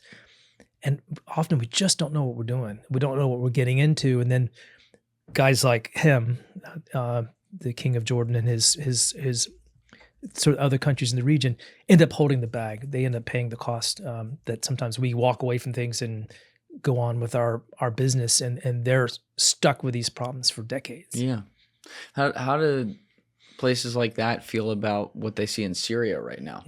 Because obviously previous leadership wasn't very good. I think that's very fair to say. But you have, what's his name, Al-Jalani? Is that how you say it? That's how it used to be called. Now it's Al-Shara. Al-Shara, right. Yeah. But it used to be called that in his old days as a terrorist. It's like you have a guy that sitting on stage with Petraeus going, yeah, I hunted you 10 years ago. Yeah. Nice to see you. Now he's visiting the White House. Like, what would that... Again, am I crazy to think that's a little nuts or a little suspicious and they might be upset about that over there in other countries? This is a head-snapping kind of moment. I still can't take it all in, because you're right. I mean, I did a lot of research on this guy when he was known as Jalani and when he was a member of Al-Qaeda, and he was sent by what we now know as ISIS into Syria to kind of create an army, the jihadi army, to fight the regime there, and then sort of go on beyond that. Was he in this book? He is in the book. Yeah, he is in the second part, and it was crazy. And I can remember the moment in 2012 when he emerges as the leader of this Al-Qaeda aligned force in Syria. It's a moment when we really knew we had a problem, because Syria started as kind of a civil war with, you know, protesters fighting the government and the government trying to, repress them. Very quickly, you get all these other outside groups coming in, becoming part of the fight. And Giuliani was the scariest of all, because he was true Al-Qaeda, and he was coming in to create a jihadi army. And, you know, thinking of Al-Qaeda having a kind of a failed state in which they can operate and build an army and amass weapons, and then, you know, proceed to kind of carry out their agenda, however they want to do it. That's what Giuliani represented. And what was interesting is Baghdadi, the leader of ISIS, decided that he wasn't moving fast enough, and so they created a separate thing which became ISIS within Syria. But Giuliani was hardcore, and to think that now he's kind of leader of Syria and someone that we consider a friend, and we invite to the White House and, you know, give him special, recognition. It just kind of boggles the mind. And I have to say, everything he's done up to now has been surprising. He's been, you know, a tolerant leader. He's no Democrat, but he's allowed, in the sense he's allowed religious diversity. He's Really? yeah. I mean, there's instances where, he's still surrounded by some of his old friends from the old days, but at least he says the right things. And some, Christians in Aleppo say he's been, allowed them to put up Christmas decorations after he came in, and things they haven't been able to do for years. So he at least is very good at playing the game of seeming moderate. Maybe he's just very pragmatic and has realized that if he wants to succeed, he needs to stop alienating everybody else around him the way that ISIS certainly always did. Mm-hmm. But kind of, every time I see him speak, I keep thinking this guy was a serious terrorist. He was on the most wanted list. He was, we considered him the worst of the worst, and now he's leader of a country, which is Playing just crazy. basketball. Yeah, playing basketball. Yeah. So it's nuts. It's one of those things that I didn't think, honestly, I didn't think that the Assad regime was gonna ever be driven out. I just thought didn't. I didn't. It seemed like around 2013, 2014, when it seemed when the Iranians and the Russians both decided they were all in keeping Assad in power, there just didn't seem to be an exit. There wasn't any way for him to be driven out. The Americans and the other neighbors weren't willing to invest enough in the opposition to kind of drive him out. So it's just going to be this permanent bad situation and a kind of a military stalemate with parts of Syria still run by opposition groups, particularly by Giuliani's organization, which was that kind of Al-Qaeda related group.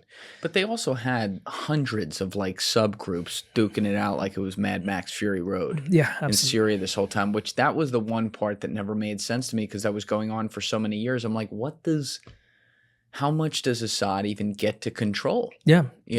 It's like, is he collecting taxes from people from the Kurds in the south? I feel like those checks are going to bounce if he gets them at all. Yeah, he had had some of the cities in the heartland and the coast, and big chunks of the rest of the country were not under Syria control. And ISIS was heavily involved in the eastern part of the country. These Al-Qaeda related groups are in the north, backed by Turkey in some cases. And like you're right, on 100 other, literally hundreds of subgroups and local militias, some of them with their own kind of funding from Gulf Arab countries. And it was just lawless, kind of Mad Max kind of place. Yes. And the one thing that Giuliani / al-Shara has done is mostly consolidated control. So it's it's a unified government for the most part. But it seems very, very precarious to me. When you say consolidated control. That is right. He is, like I said, he's no Democrat. Okay. He's an autocratic leader. That's good. But he's kind of like the dictator. Right. But he knows that he looks good in a suit. He knows how to say the right things at a conference, shake hands with diplomats. So he's been surprising, but yeah, I'm not completely convinced that he's a different guy than he used to be. I would pay to be a fly on the wall in those conversations once they go in the rooms after doing the cameras where someone says, "Listen up, motherfucker." yeah, no doubt. All right. You killed 10 of your secretaries. All right, fine. You do this shit. Yeah. Like, it's got to be some sort of business agreement there for sure. I think so. And I must say, in that region, they're used to kind of these complexities and they're kind of working out as businessmen. And you don't cross certain lines, otherwise you get whacked. It's very mafia-like. That's another argument, though. When you look at that country and, the outcome's still kind of up in the air with what it'll be. Maybe there's a couple okay signs right now, but that was a country ravaged by sanctions again that turned into that crazy war zone, arguably, because the sanctions pushed them there. I mean, you were reporting on literally witnessing all the trucks coming across with, what was it, Crank or? Yeah, it was Captagon. Captagon. This weird, kind of slightly, I guess, a bit like meth. It's a strange synthetic drug that, sanctions dried up sources of income for the Syrian regime. And so they essentially turned to Captagon to create revenue for themselves. And so it became basically the world's biggest narco state. And it massive amounts of drug manufacturing with shipments of, millions and millions of these Captagon tablets heading out all over the world, particularly in the Middle East. But it was you can't say it's a direct result of sanctions, but it was certainly a side effect. Yes. And that begs the question. It's like, how much of the whole sanction strategy is just trying to big dick people you maybe righteously don't like, by the way, when you can take a bad situation and technically make it way worse by doing that. Yeah. How else do you solve it other than like invading the country? Sanctions became kind of like the easy fix for us because it didn't require any real effort. We don't have to send troops anywhere. We can just say, well, we're going to sanction this country. And then we create a sanctions regime that stays in effect for decades. It loses its effectiveness. People find ways to get around it. And then it just becomes kind of a shell of a policy, kind of a way to make us feel good about things without doing anything good and sometimes doing things kind of bad. For like sure. creating a drug economy that didn't exist. Yeah, that's unfortunate, but we'll see how it shakes out, I guess. That said, been waiting on this book. It's time to get to it a little bit. Okay. So I had to keep my mouth shut on this, like I said, for about 2.5 years. You told me about this, like I'm working on this thing. And little did I know, you and I recorded, it was like that Friday in March 2024. It was like the 22nd or something like that. And I guess you got on a plane a day or two later for Paris and went and visited Carlos the Jackal in prison. Is that correct? That's right. So March 2025. Okay. Who was Carlos the Jackal? Let's start there for people who don't know, because this is a very important story that, as you said, ties into very modern day issues right now. It's a symbolic time for it to come out. So if we can roll back the clock a little bit. So most of us basically grew up in the 9/11 generation. So we think of terrorism, we think of Al-Qaeda and 9/11. There was a whole other generation, and I'm old enough that I remember it. But back in the 60s and 70s, there was this terror wave that involved hijackings of planes, hostage taking, murder of Israeli athletes in the 1972 Olympic Games. It was an awful period, and any air travel involved the risk of hijacking or worse. And of that generation of terrorists, the one that became internationally famous was this guy who became known as Carlos the Jackal, who became the most famous of the Palestinian militants, even though he wasn't Palestinian at all. He was from Venezuela. He was some crazy kid who moved himself to the Middle East and thought he'd become a guerrilla freedom fighter, and ends up becoming a sleeper agent for the Palestinians, and then goes on to do one outrageous terrorist attack after another, and then eludes capture for 20 years. Essentially becomes famous in part because he was so good at getting away with it and just living like a rock star, living in fabulous hotels and meeting amazing women and drinking the best liquor, and just had this almost fable-like existence. And this is the guy that was really the international face of terrorism throughout the last century, the 70s and 80s through the 90s. Laden, right? Before Bin Laden. Yeah. Before Bin Laden basically changed how we think of terrorism. This was the guy. Bin Laden happened, we kind of forgot about him because he was by that time sitting in a prison in France and living not too badly if you go to be in a prison. But French prisons are nice. French, they're not Good so bad. cuisine. The one that I saw before I visited him it was actually originally a convent. And it was built in the Middle Ages, kind of convent turned prison. It's maybe not too big of a stretch, but he was captured in the 90s in a really dramatic fashion that we can talk about if you want. But he's not allowed to speak very much because he murdered a lot of French people. A lot of his terrorist attacks were in France, and the French don't like him getting the microphone. They don't like him being able to talk about his, glorify his past. Yeah. And so it took a very long time to get permission to get to talk to him. But once I did, it was just this moment that I'll never forget, kind of sitting in this prison, and in comes this man who was, when I was a kid, the most famous terrorist in the world. And now he's 75 years old and kind of an old man, but still kind of scary in his own way. First of all, when did you first hatch the idea that you wanted to write a book on him, and how soon after that did you think in your head, damn, I wonder if I could talk to him? So it's crazy how these ideas start sometimes. And for me, the Jackal was a name I remembered, almost like maybe kids who grew up in the 9/11 generation have this sense of Bin Laden being this boogeyman. And then there was an international search for him, and they found him and killed him and so on. So Carlos to me was kind of like that. I remembered some of the stories about him when I was young. And then when I was a reporter working as a terrorist in the Middle East, I kept running into his trail in weird ways. And, as you know, I spent a lot of time in Jordan, but I would talk to Jordanian intelligence guys and they said, oh yeah, Carlos the Jackal was here for a while. He kind of smuggled himself into our country. We didn't know he was here. And once we discovered it, we cultivated a relationship with him.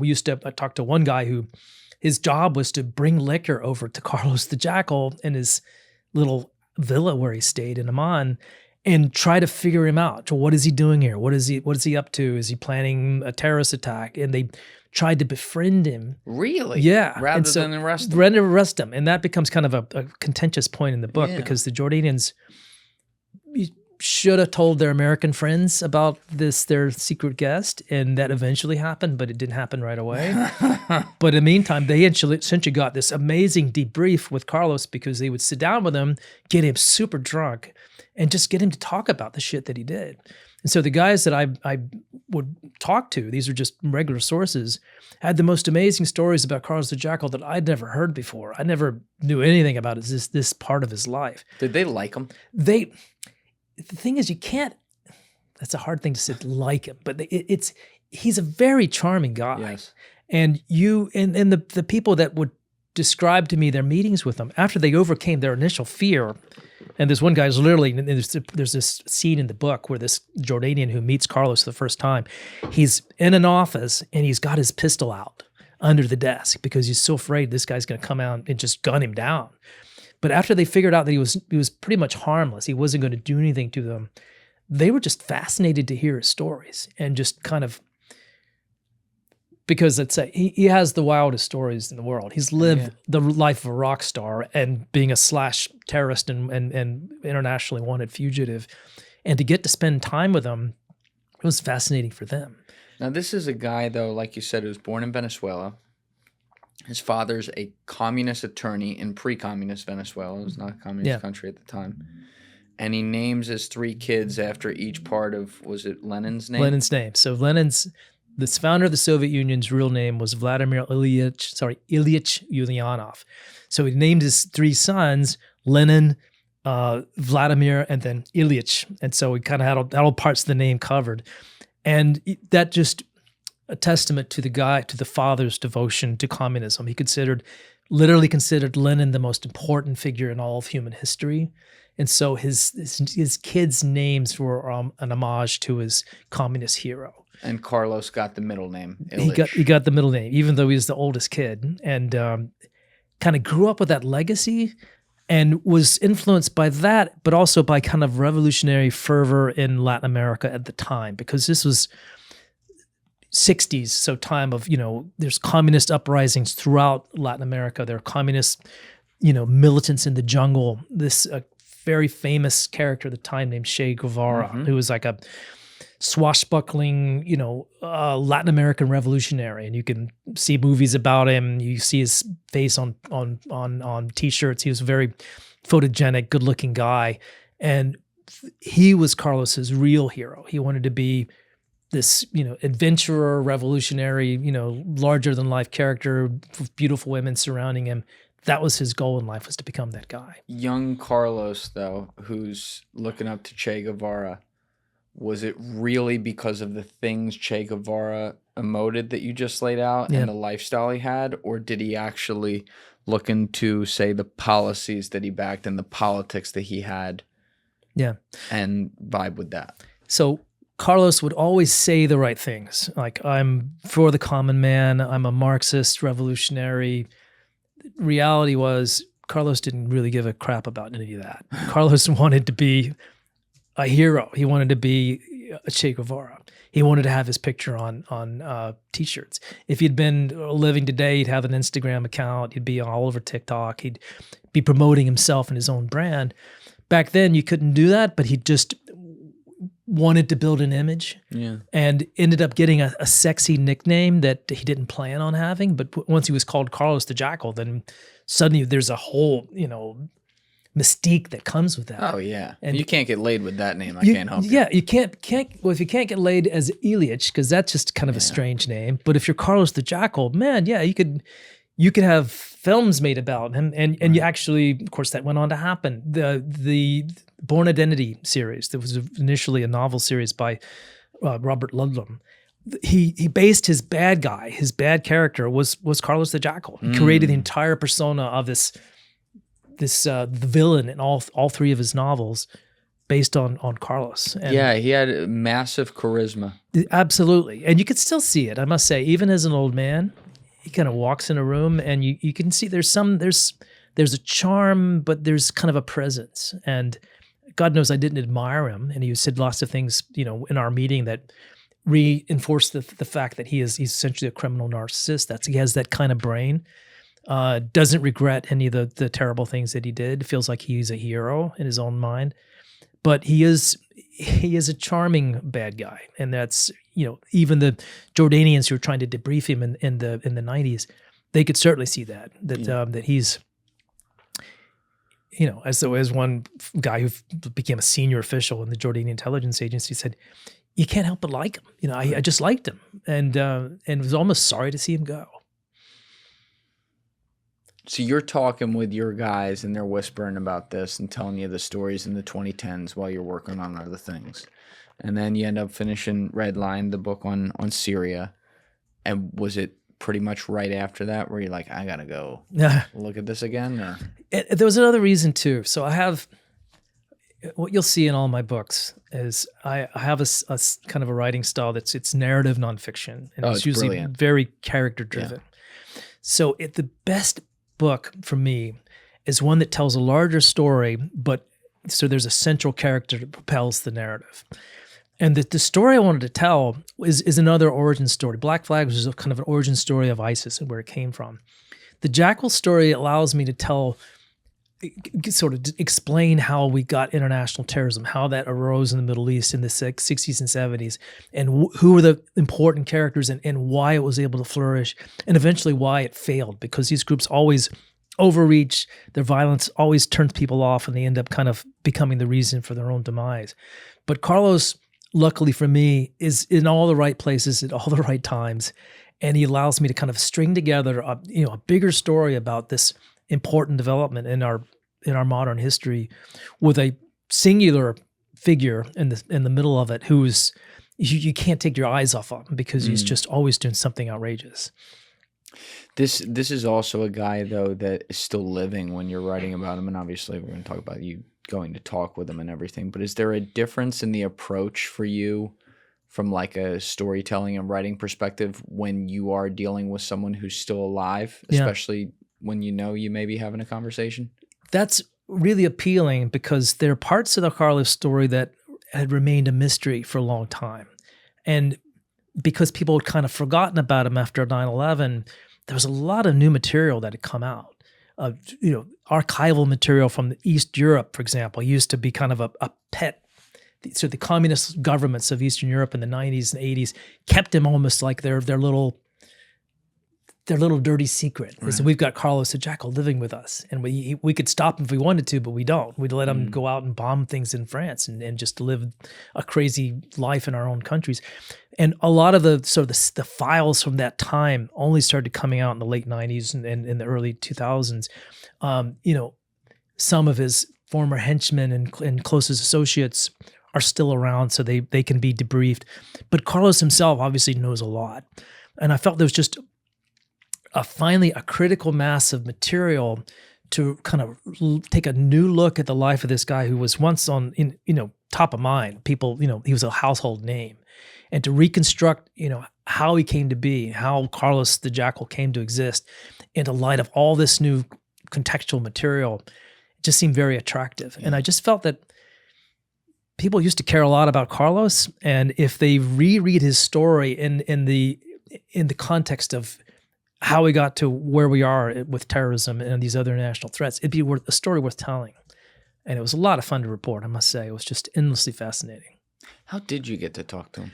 So the hard part, let's just start with the easy part. The easy part was getting Carlos to say yes. And it was a matter of I contacted his lawyer, explained who I am, talked about my books, and I said, I'd love to meet your guy. And Carlos has a lawyer. Carlos's lawyer passed along the message. Carlos writes back, said, sure, Washington Post guy, I'll meet with you. He is not publicity shy. He's the opposite. He likes attention. He loves the idea of getting an interview. But the problem, as I mentioned, was the French did not want to let me talk to him. They don't want to let anybody talk to him except under very restrictive conditions.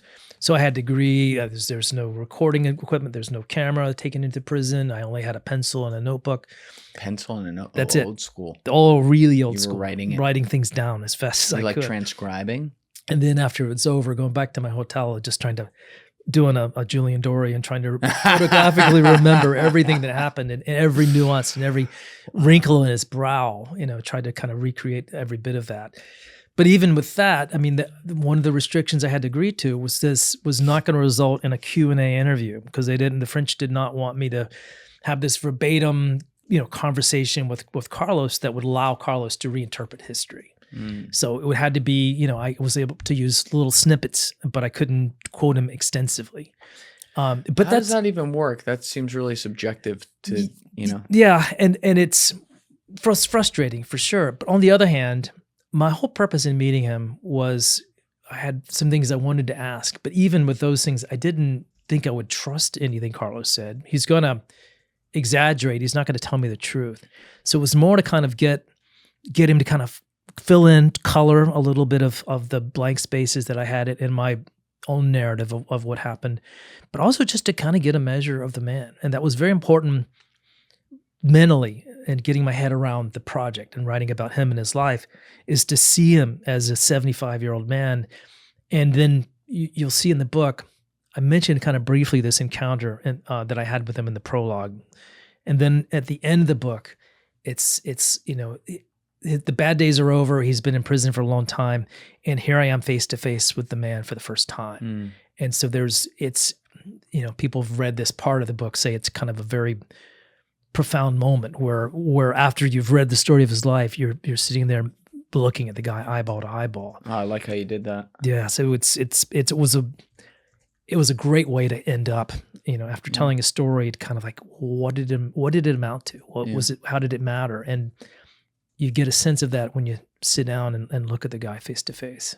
Well, I'm really curious about this process, though, to even get there with the French. So it's easy on his end. He's like, fuck it, I'll do it. But had he really talked to anyone except that one French journalist? This one French journalist most of the interviews that have existed over the past few years, decades really, have been secretive. So nobody got permission to talk to him, but managed to find ways to do it. The one case was a French journalist who basically kind of came at him as just, well, I'm a member of the public that wants to meet, I've got my own personal reasons for wanting to meet him. And because she was a, attractive woman, Carlos is a obsessive womanizer. So you just, put a pretty face in front of him. He's very happy to talk to you.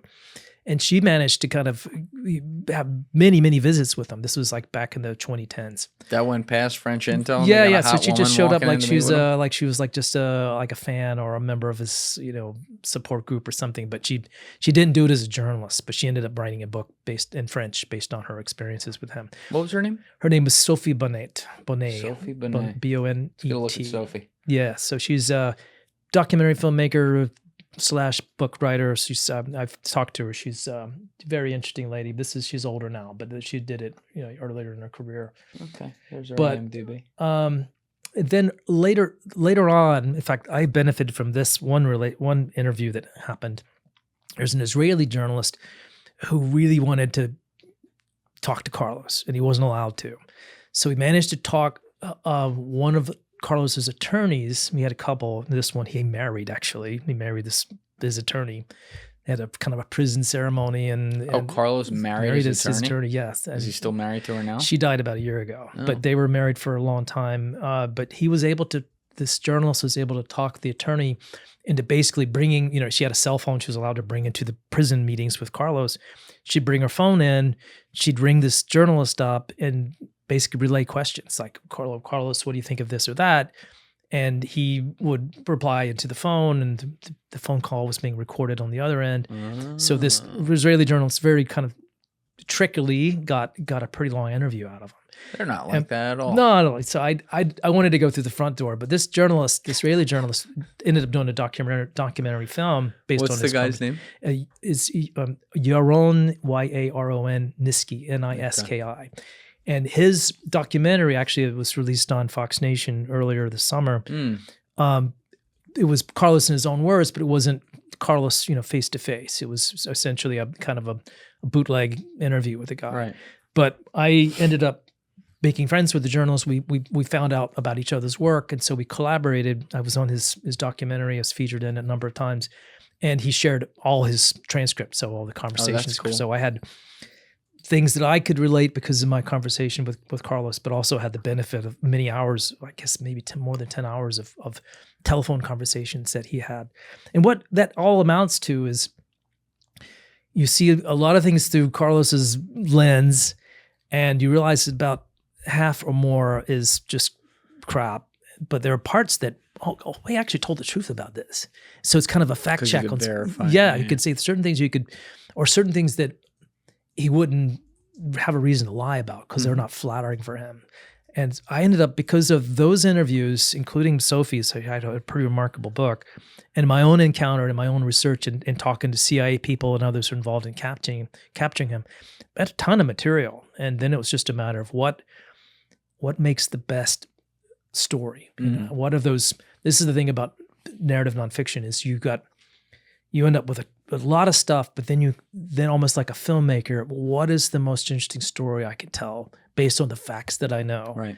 And then you construct the story out of, it's all real facts, but then you have to kind of be the painter with a paintbrush and That's right. paint the picture. This process to get to talk to him, though, where they came up with all of these stipulations, who are you talking to do that? Like, are you talking with French intelligence? Or? Started actually with the prison ministry. So there's you write to the people who run this one prison. What's the prison? It's called the Poissy. It's the Maison Centrale de Poissy, but it's a little town outside Paris, about 20 miles to the west of Paris. And other fascinating thing about the prison, it had this past as a convent, but after, when the Nazis took over the country, it became like a Gestapo headquarters. And so they killed and tortured members of the French freedom movement there. So it had this really crazy history, but that's living with the ghosts when you're in there. Yeah. So I wrote to them and they said, well, you need to send us all this information and all these forms you need to complete. And I did that and I waited and waited. What year did you write to them? First year was 2024 when early 2024 when I first reached out. And then there'd be like radio silence for months, and I would send reminders, are you going to let me see him or not? And they would just be no reply. So I started kind of working through other angles, trying the French embassy in Washington. Can they help me? And they were somewhat sympathetic. My second book, Black Flags, came out in French and it had actually was well received in France. I did a lot of interviews, so I'm somewhat known there. And they were helpful. But then it was like, then there's just layers and layers of bureaucracy. There's the French Justice Ministry, which ultimately had to sign off. It just took pressure on so many pressure points until finally I got a yes. And once I got the yes, I went right away to France because I was so afraid they're going to change their mind. And even to the moment I walked into that prison to have the interview, I was so afraid that somebody was going to back out. Carlos is going to be sick, or he's going to change his mind. The French are going to decide they don't want me to talk to them after all. So part of the suspense was, am I actually going to get to have this moment? You're in the story. That's what's cool. It's like you've written all these stories where you're reporting on it after the fact and going and visiting the places and living with the ghosts and trying to understand what happened there, which is what you do here. But then the culmination of it is you get to go directly to the source, and it's like you are now the first person walking into your own book. Yeah, and it's the first time I've done that because I've always had this distance in my other books. I'm kind of writing and from a dispassionate, third-person voice. This is the first time I said in a book, I was there. I saw him. I was sitting there and Carlos walks in. And so describing that moment becomes personal because I'm part of the story. Was it just one day with him in there? Yeah. How many hours did you have? I got like an hour and a half. That's all they would give me. So it was very compressed. And it was frustrating because Carlos, even though he looks robust, you can see he's starting to fade. Yeah, he's 76, right? Yeah, he's good 76 now. And he would lose a thread in the conversation. He would repeat himself. And the other problem, I mentioned he has an obsessive interest in women. There was a woman in the room, and she happened to be a French Justice Ministry official. They were kind of as a minder to make sure I didn't do anything, break any of my promises. She was 27, as I recall. He could not take his eyes off of her. And I would be talking to him. I'd ask him a question. He would like ignore me. He's kind of facing the woman and saying things like, "Are you a real blonde?" Still got that dog in him. Just incorrigible. But you know, the French biographer, the woman I mentioned, Sophie Bonnet, said in her book, she described it as almost that he is constantly on the hunt. That any female within his sight, in his range of vision, was a potential target. And no matter how old, how young, just whatever the circumstances, he's just obsessed. And he has to figure out, does he have a chance with her? Is it somebody that's going to like him? And you can see him, even as an old man, working it and trying to kind of impress this young woman. And very, very annoyed by the fact that I was also in the room and just creating an obstacle to him potentially getting to meet this woman. So it was wild to see him kind of operate that way. That's crazy. You only got an hour and a half. I mean, that's an hour and a half more than pretty much anyone has ever gotten. But my publisher or editor who worked with me through the publisher, when we were talking about this and about the possibility of the interview, he kept saying, if you can get Carlos to grunt at you, then that's a victory. It just is important to have some personal connection with him. And I got a lot more than that. It was not what I had hoped to get. I hoped to be able to maybe meet him several times over many hours and record a conversation. So it was much less than that, but it was gratifying to succeed in at least making the meeting happen. Looking at his life, like just estimating it, I'd need 4 full podcasts. Oh, yeah, you absolutely would. Yeah, I would need 4 3-hour podcasts with him. It would need to be about 12 hours to really get down and dirty on the details from a storytelling, step-by-step, psychological profile, culmination of it all. And then you need a whole other episode at the end to say, well, after my research, this was crap, this was bullshit. Right. That he made this up. This didn't really happen. Because that's the way it is with Carlos. He's not a reliable witness to his own life's events. Right. You're plugging and playing, like you said, as far as like things you already know, what information he can corroborate, or where you know he's going to lie about something because you already have the other source. And asking about how he was captured, for example, that becomes in Carlos's mind all about those acts of betrayal. People who one of the memorable lines that I was able to use was, his big regret in his life was he didn't kill more people, and he should have killed those bastards who got him at the end, and just was too slow on the draw. Yeah. One of those guys, like I used a line from The Wire earlier, but another famous line where he's like, the game ain't in me no more. Feels like this is, dude, the game is going to be in him till the day he drops.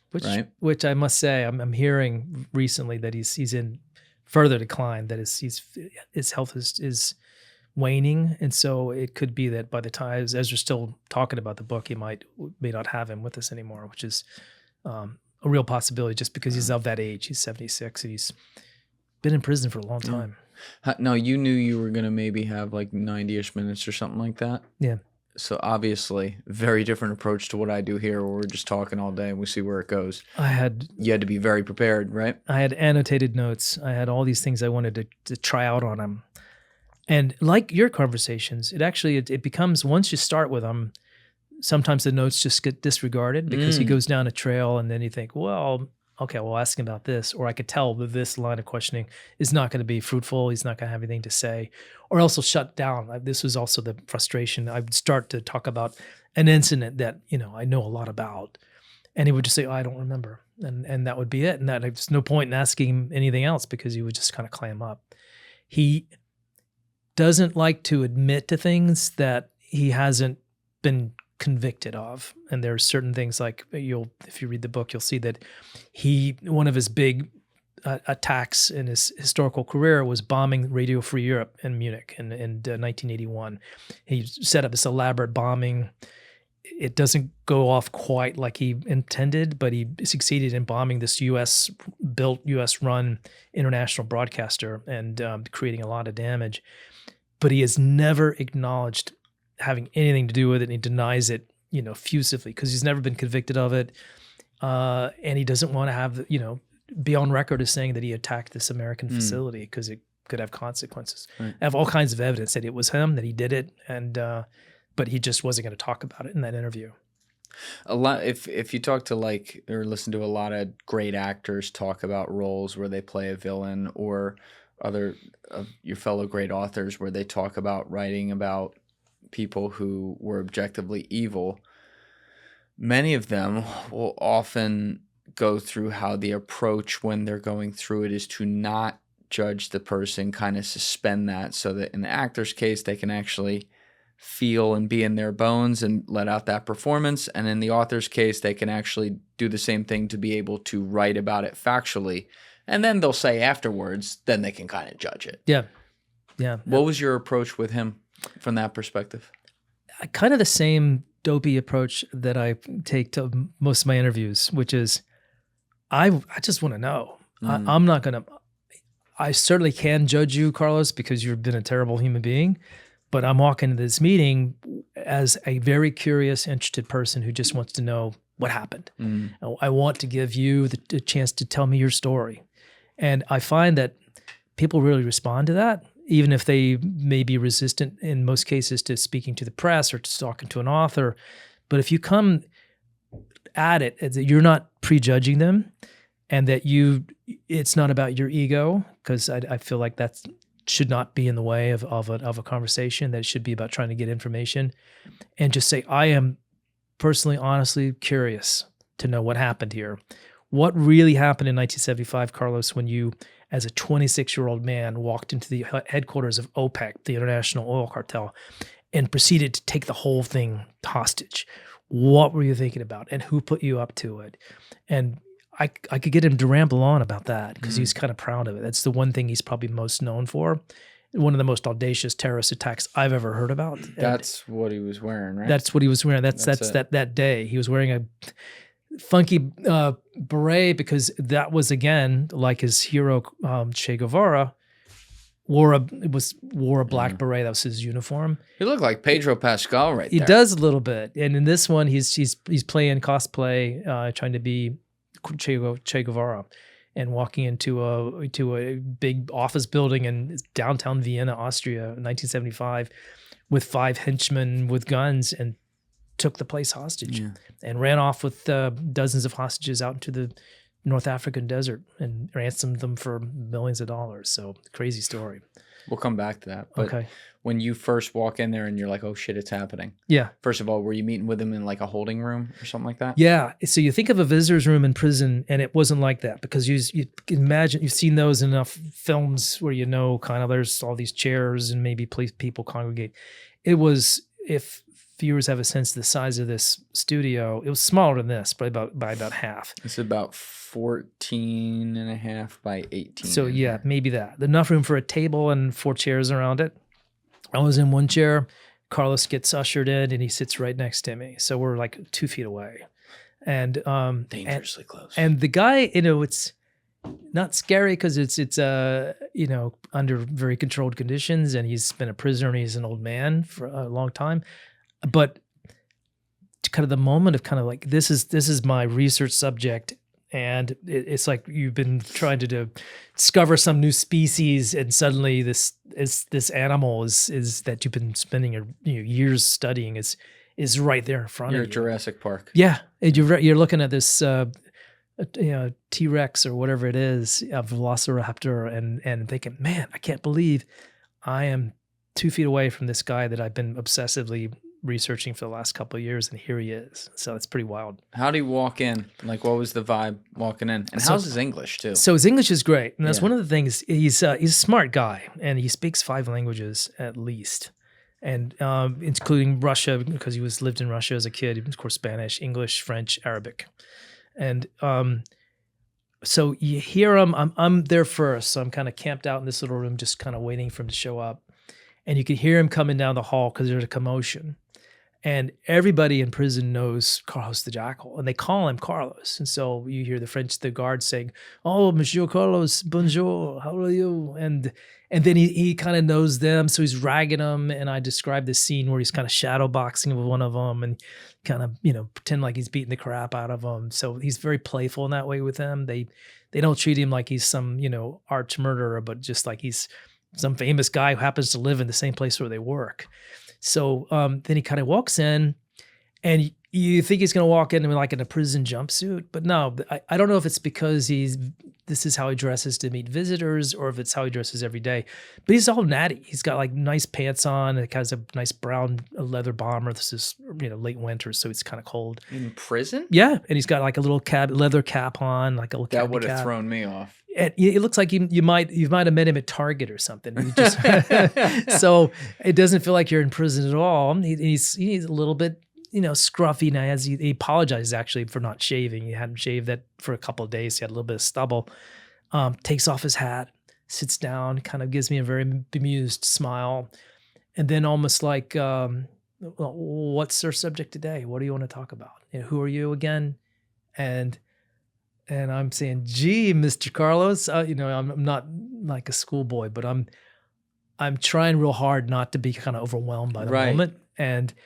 And then I just explain again who I am. I'm a journalist for the Washington Post, and I'm an author, and I'm working on this book, and I want to understand the kind of the early history of these terrorist movements, and you were right at the middle of all that, and I just would appreciate having some of your memories.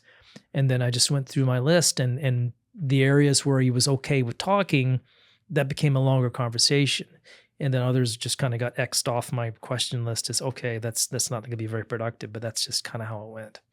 So Deef is a script writer. Okay. And a writer and Fantastic. a novel writer as well. I'm seeing the script here, dude. Joby Warrick running into the prison. Oh my God, it's happening. It's raining a little bit outside. Yeah. He's like covering himself. He gets in there. Bonjour. Bonjour. And they walk through. It's like all tense. He sits down. He's waiting. And then we just see like a dude coming through in a bomber jacket. We don't see his face yet, but he's like shadow boxing with the prisoners along the side. And you're looking. He's not revealed.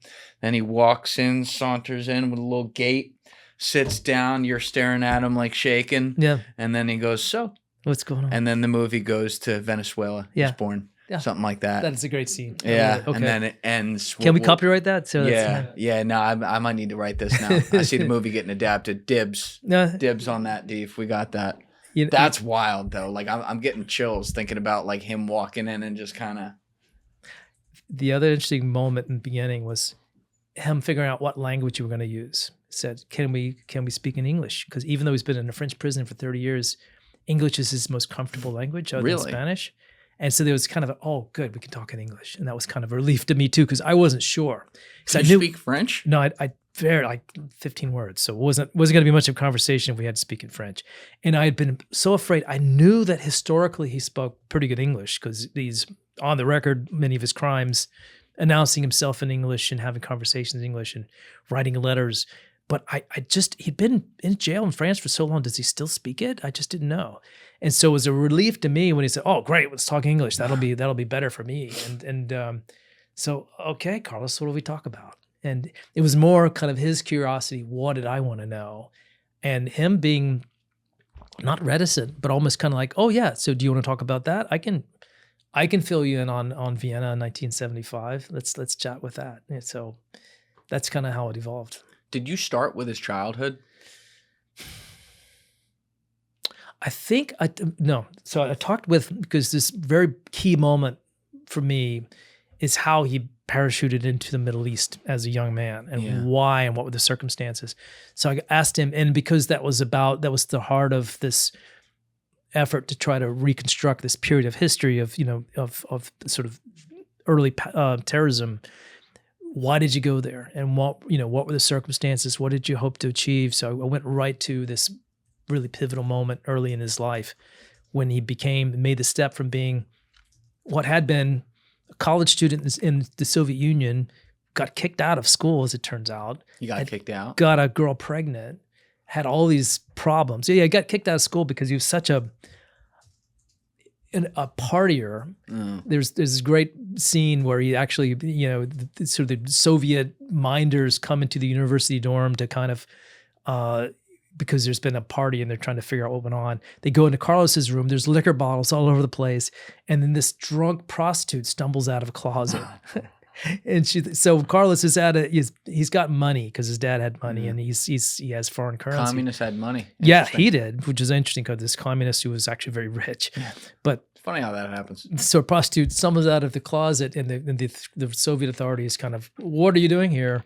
Her reply is, I feel sympathy for the oppressed. So she was trying to relieve their oppression or something like that with whatever favors. But so that was his life. And because he was such a washout and he got kicked out of school, he had nowhere else to go. So he moved himself to the Middle East, partly because he was just out of options. He didn't want to get in trouble with his family. And he wanted to become a guerrilla fighter. So he went to the Middle East and became one. And so I wanted to try to get him to recreate that feeling and why he did it back then. That's actually a really good spot to spawn in. Yeah, to start in, and then you kind of the rest of his career proceeds from there. All right, real quick, I just gotta go to the bathroom. Sure, but we'll come back and pick it up. Gotcha. All right, I could do the same. All right, we're back. We were actually just starting to talk off camera. I want to make sure we got on camera having this discussion because we were going back and forth about like the creative process and all that. And as a 2-time Pulitzer winner, I always, I think when I have a guy like you in here, I love to know what that looks like. But the thing I was just going to tell you about that I said to save it for camera was whenever you're going to do anything, whether it's music or writing or, drawing, whatever it might be creatively, I always love the Ed Sheeran idea of it where he talks about the faucet. So he shows on one side you picture a faucet that the water coming out is all brown and dirty and everything, and then on the other side you see a faucet and the water coming out is crystal clear.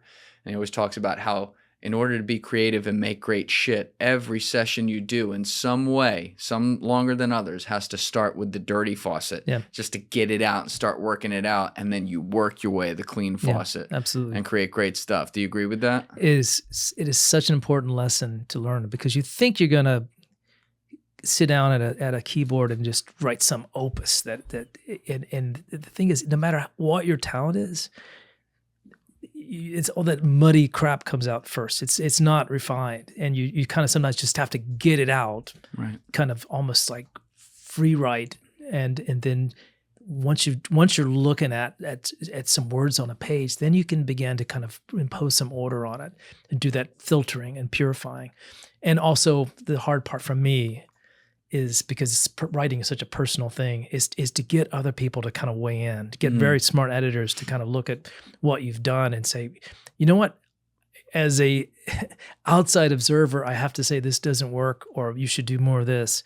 And there's a lot of filtering before you come up with a product that looks like it's where you want it to be. Now, when you were writing stories for many years that are news stories, you generally, correct me if I'm wrong, always have some sort of word number idea on it going into it. Yeah. Right?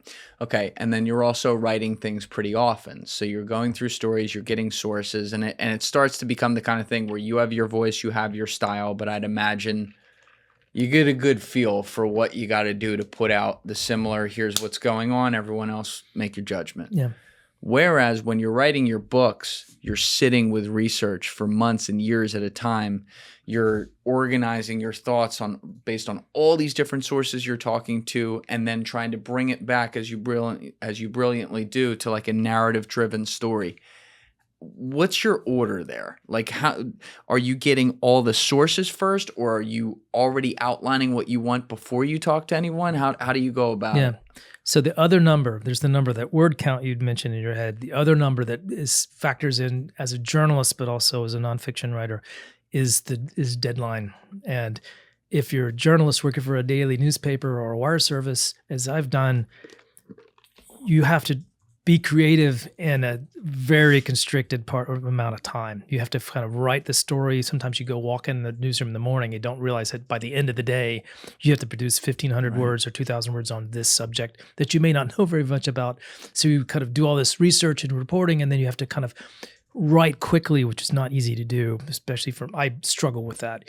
And with this the same. If I didn't have a calendar deadline with an editor saying, we need this manuscript delivered by this date, I would probably research forever. There'd be because often there's like an infinite amount of information you could acquire, but you're forced at some point to shut off the research spigot and just start writing. And so for me, I usually just allow myself to just run free with the research in the beginning and just try to learn as much as I can. How many books are available on this subject, and can I absorb them all? How many articles have been written? What are the interviews? What are the original sources? Just absorb all this data. And then at a certain point, you start to think, well, what is this story going to look like? And how am I going to structure it? And for me, that process is massive white walls. I have a basement that's just filled with just blank white walls. Whiteboard? Whiteboard. Like whiteboards? Yeah, whiteboards. Let's go. There are many ways you can do it. You can have whiteboard paint, which doesn't work very well, as I've discovered. You can buy big rolls of it and just wallpaper your place with just rolls. Your wife lets you do this? Only in the basement, which she Let's go. doesn't allow me to doesn't essentially walk into my space because it's so messy and so cluttered. It'll just kind of make your head explode. How many square feet we working with down so there? This is it's basically the size of my house. So Let's go. But you know what else it is? It's also my workout area. And I find that if I'm struggling with like how to structure a story or how to start a story, I'll work out, and then suddenly as I'm doing something physical, it comes to me.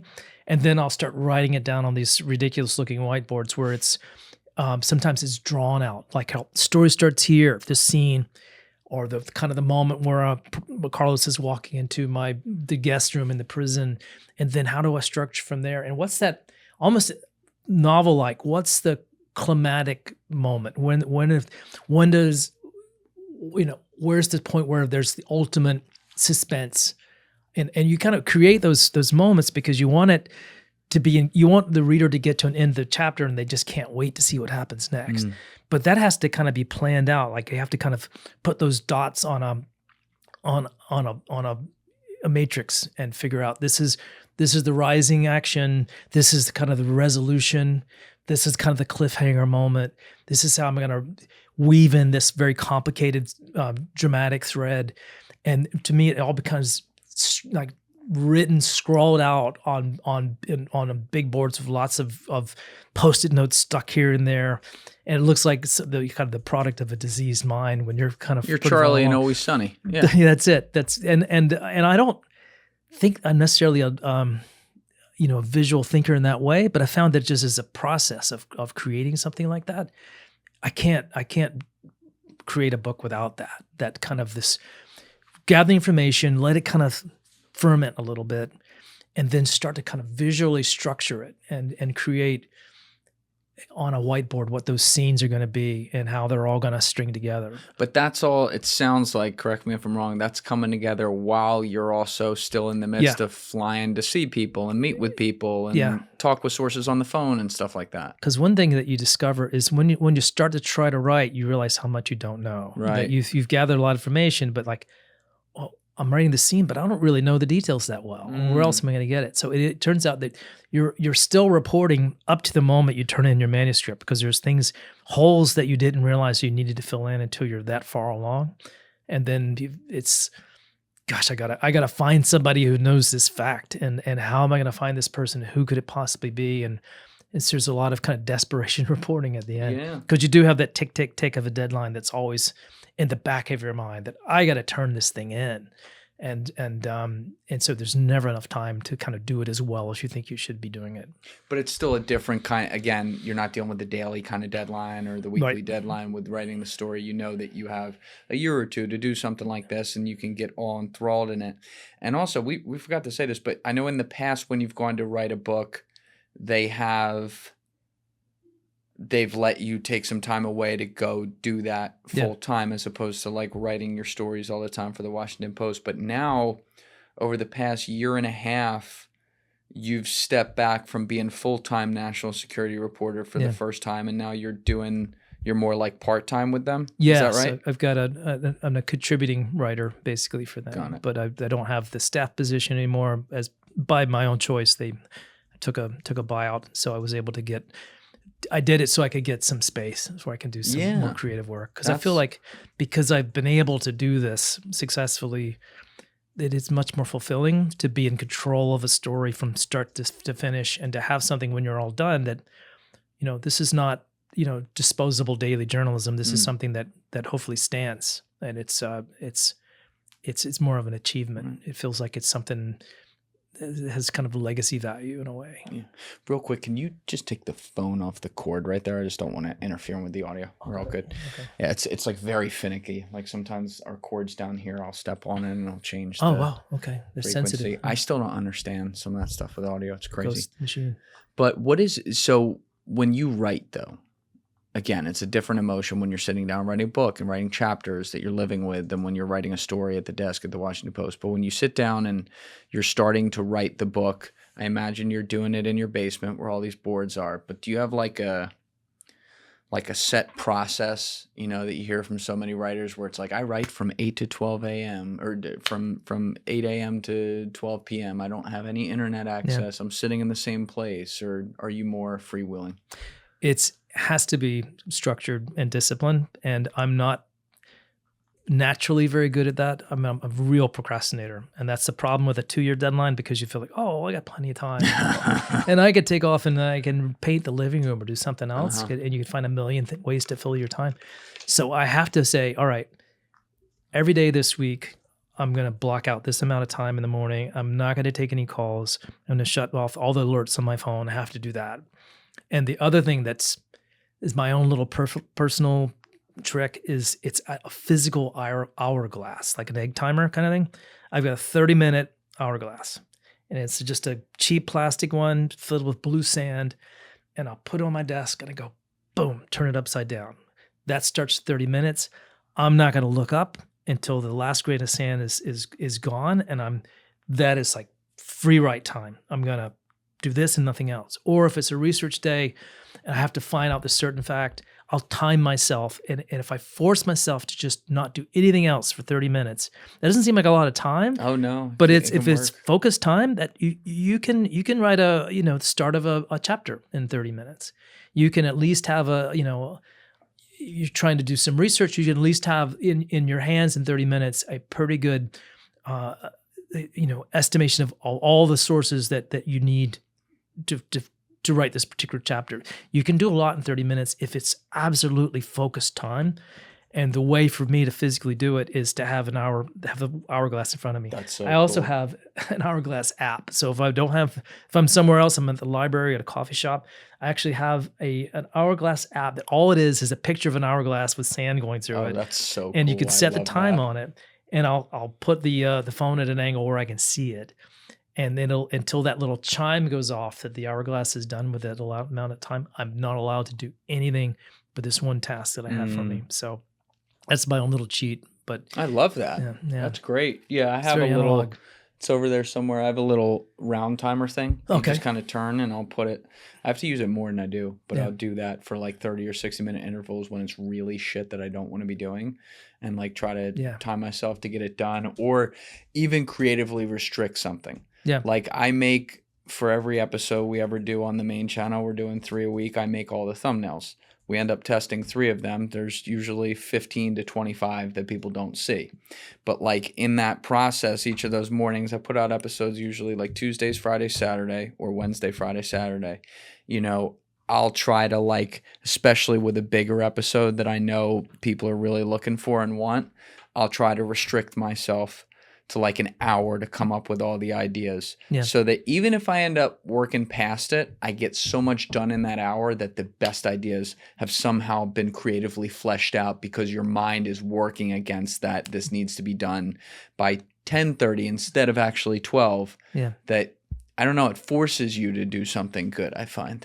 I feel like these days, to get anything done, you need something like that, because the distractions with these phones, if something's unpleasant, if it's even slightly, like writing the opening sentence to a chapter is just a really hard thing to do.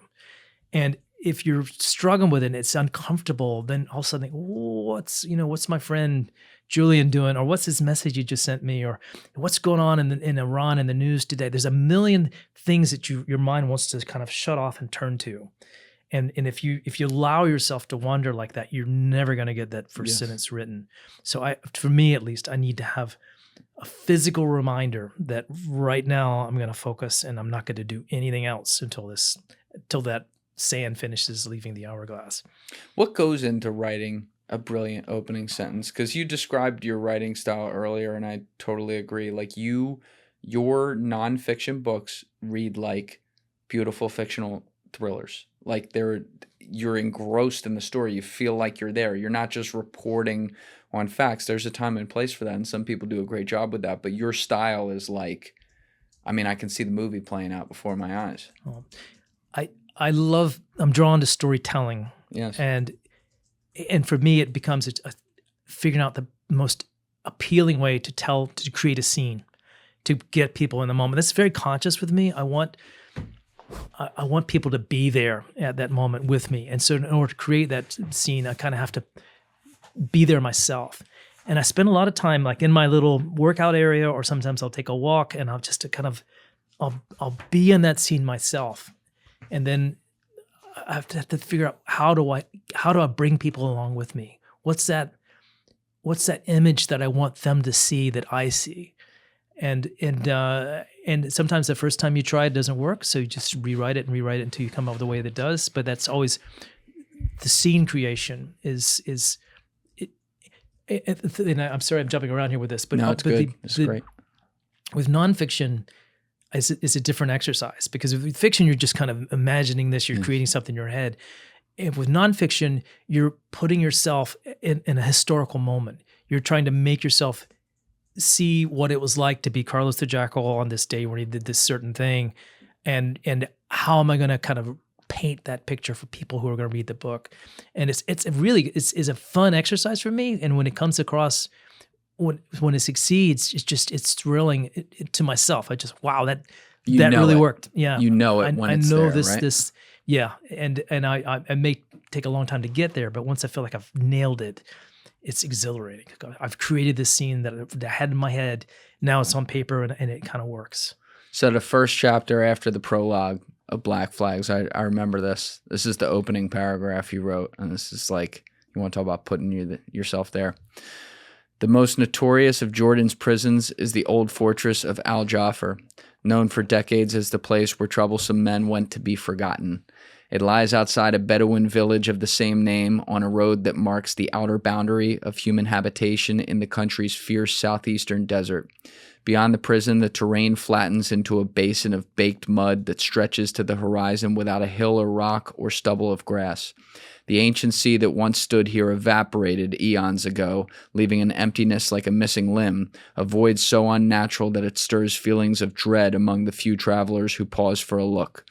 There's a terrible loneliness, wrote filmmaker David Lean, who shot parts of Lawrence of Arabia in the same mudflats in 1962 and pronounced the place, quote, more deserted than any desert I've ever seen, unquote.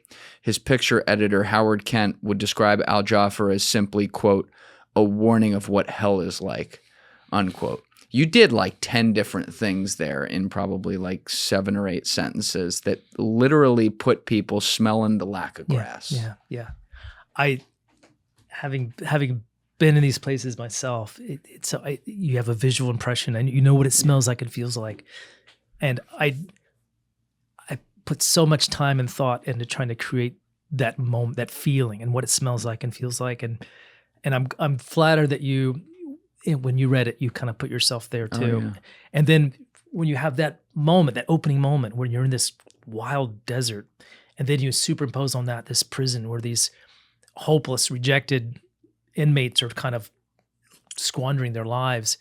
And in that environment is this guy named Sarkawi, who ends up being the founder of ISIS. And that you can sort of understand his story when you kind of imagine him in this very desolate place, in this harsh prison.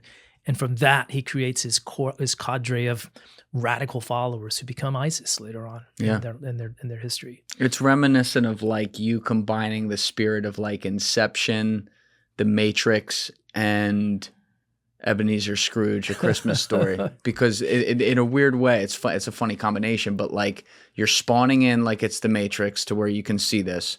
You're creating the world and it's all coming together in front of you, like DiCaprio when he's walking through the different cities and everything comes together. Yeah. And then you're also seeing people in real places and real things who can't see you back, but they were here and it happened. Yeah, that's true. Like Scrooge did. Yeah. And that does it. And the thing is that that makes it challenging as a nonfiction writer is every element of that, everything I had to construct in that opening paragraph had to be absolutely real and authentic. I mean, I had to find those quotes from those filmmakers who were there in the same spot where the prison happened to be, which was a real find. It was just a great discovery when I found that.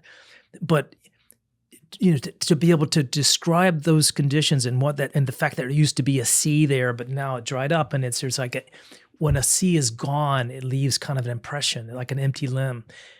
Every moment of every bit of that has to be real and authentic, and so you have to know all that before you can begin to describe it, and that's just an extra hurdle for somebody who does what I do.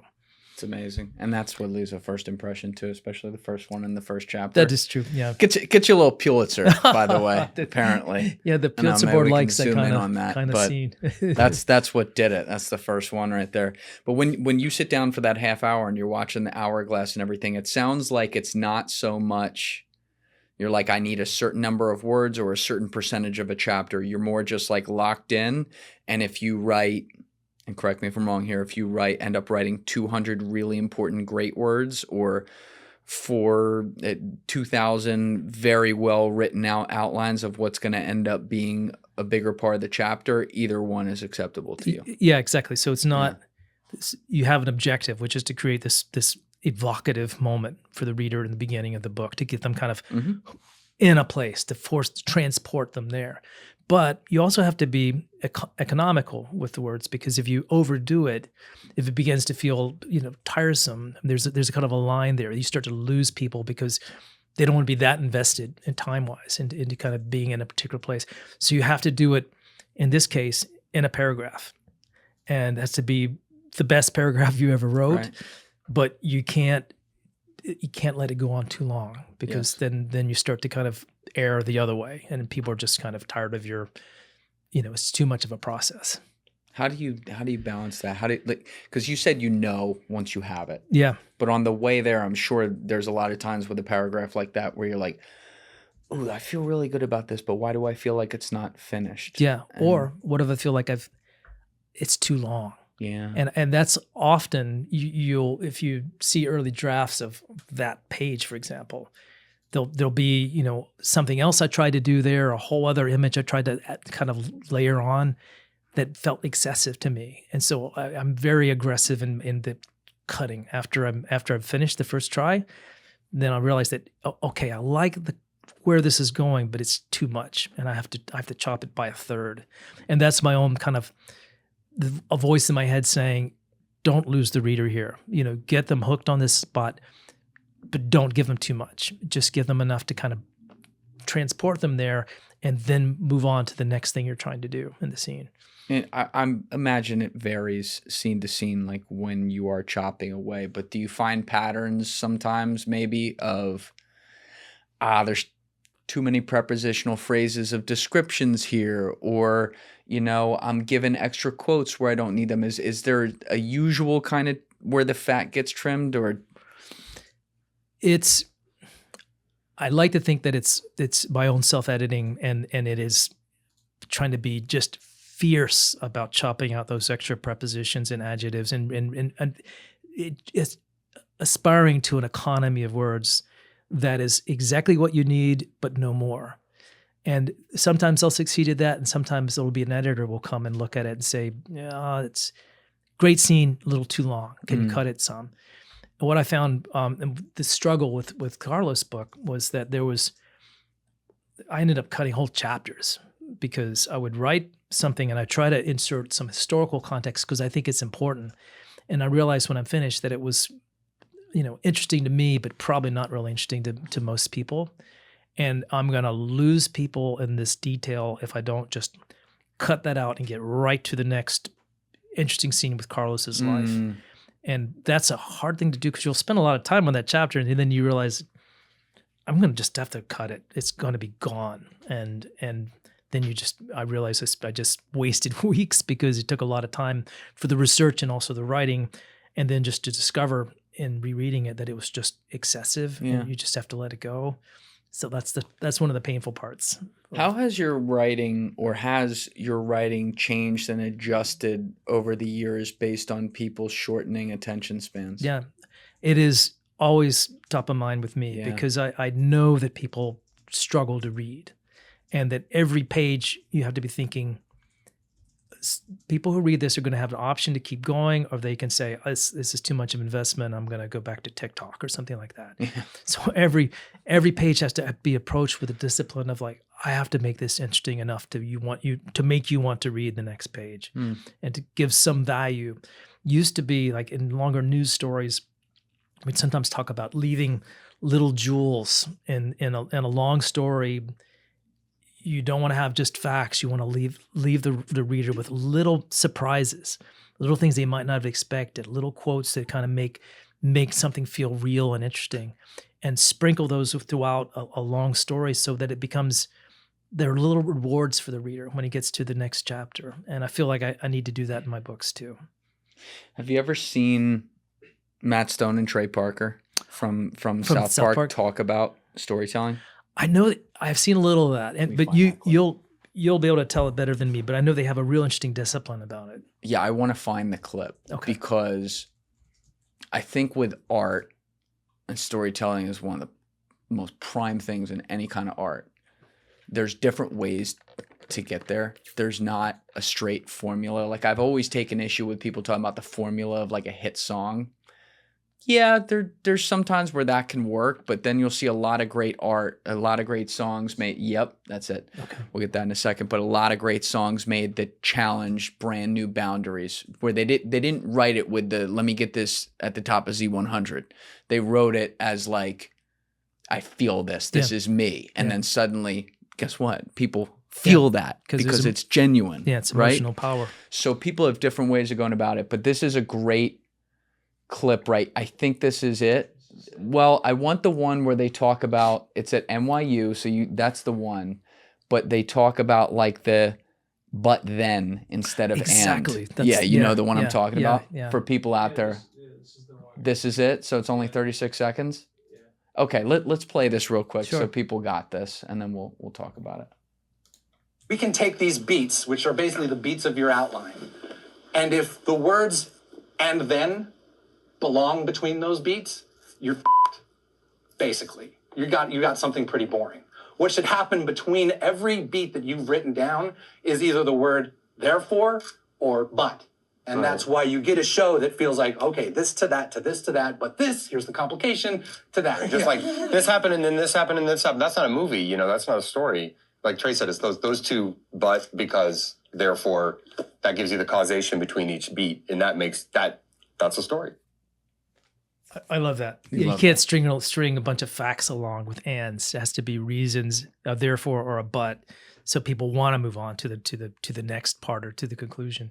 What's impressive about that is you see what ordinary guys they are, and they were kind of creating a show in their basement with like real cheap cartoon effects, almost like cut out characters, and they managed to figure out how to tell the story. Yes. And that's an impressive achievement. Then they went on to do Broadway shows. So it's I just pretty much in awe of those two. Yeah, they also piss off every single group and organization known to man. Yeah. They have no chill on it. Like the whole show is making fun of, it starts with middle-class white suburbia, and then it makes fun of every religion, race, group, like in stereotypes that it's uncancelable. Yeah, yeah. It's amazing what they pulled off. But like the storytelling, as you're pointing out, is what brings it together, because it's just, you think about that and then you start to think about how you talk with people, and when you're really maybe cooking on something personal and you can see people are feeling that, go back and think about most of the patterns of how you're telling the story. Yeah. There's fewer and thens. Yeah, exactly. And the thing is about doing factual reporting is you know a lot of facts, and you're tempted to want to do and then because you discover these facts, you think they're interesting and you just want to share them. But if you don't have that structure of that therefore or that but, then it just gets boring. It becomes like a recitation of facts that nobody cares about. Do you ever have something like that written out in a way on your whiteboard to where you have the pictures or the bullet points of a part, and then, I'm not saying you use the words but or therefore, but you're like, you go arrow to here's the problem. Yeah, yeah. I do, in the sense that when I'm doing my little outlines, when I'm doing my whiteboarding, I need to create those tension moments, and those tension moments come from the therefores and the buts, and you just can't have facts just laid out in a linear fashion. They have to be going somewhere. You have to create that dramatic tension, and that's as a nonfiction writer, you have to do that with the facts that you have. But if they're there, that story is there, then you just have to figure out a way to structure it so you have those little cliffhangers, and you have those surprising moments, and every chapter has something that just you didn't expect, or create tension that drives people on to the next part of the book. Besides the volume of research, like removing that for a second, do you know going into beats of it where a chapter is going to be, one chapter is going to be 25 pages roughly versus another one might be 5 or 6? Or does that happen naturally in the writing? It's an evolution, and you change your mind a lot. But one thing, just an example from Carlos, I end up deciding to tell the story of Vienna OPEC, this dramatic moment in Carlos's life. I tell it twice. I tell it, which is unusual. It's a weird way to structure things. But it's the prologue. So you open the book, and this wild terrorist attack is happening. And so you go through it one time, and you're introduced in the middle of it to this really charismatic figure named Carlos, who just introduces himself to the hostages right in the middle of this hostage-taking event. I'm the famous Carlos. You know who I am. That's his, essentially, is coming out to the world, announcing himself to the hostages and to history. I am the famous Carlos. And then the story replays itself about halfway through the book when you get to that moment organically, but the perspective changes. So now you're seeing it from the perspective of 6 terrorists who are in a safe house in Vienna, kind of getting ready for this big attack they're going to do. So it switches the vantage point, but you see them fighting with each other. Or are we going to do it this way? Or Carlos wants to kill a couple of people, and the other guys think it's a bad idea. And you see the plan almost falling apart, and then they get themselves together and they do it after all and succeed at it. So so you're actually creating that tension twice in the book, but in a very different way. Yeah. I want to come back to Carlos with that beginning in a few minutes, but going back to Black Flags and writing about al-Zarqawi, how do you determine where the start's going to be? Because with him, you start when he's in a Jordanian prison, already an adult. You don't go to his childhood. You don't start with some flash forward to when he's pulling off some crazy bombing in Iraq after we invaded or something like that. You don't start with his death, which is a whole thing. You started at the prison. How far into the process did you know you were going to start there, and why? It wasn't super late, but it was well into. I'm trying to write. I'm trying to kind of put chapters together already, and I think for me it becomes this process of trying to put myself in Carlos's place. Oh, sorry, not Carlos, but Zarqawi's place, and imagine these pivotal moments, these moments where this is sort of life-changing, transformative moments in his life, and the one that seemed to be most powerful, most impactful was this time when he had moved himself back to Jordan, and he ends up in a prison, and he's there with a bunch of guys who end up becoming his disciples later on in his story. And in just thinking about that moment and imagining what it must have been like for a guy in his late 20s to be there, it seemed to make all the difference in his life story. And so I wanted to come make that this moment where you're walking in midstream in his life. You're not starting out with Zarqawi as a baby, and you're not at the end of his life where he's this international terrorist. But it's this moment that sort of changes him personally, makes him into who he is.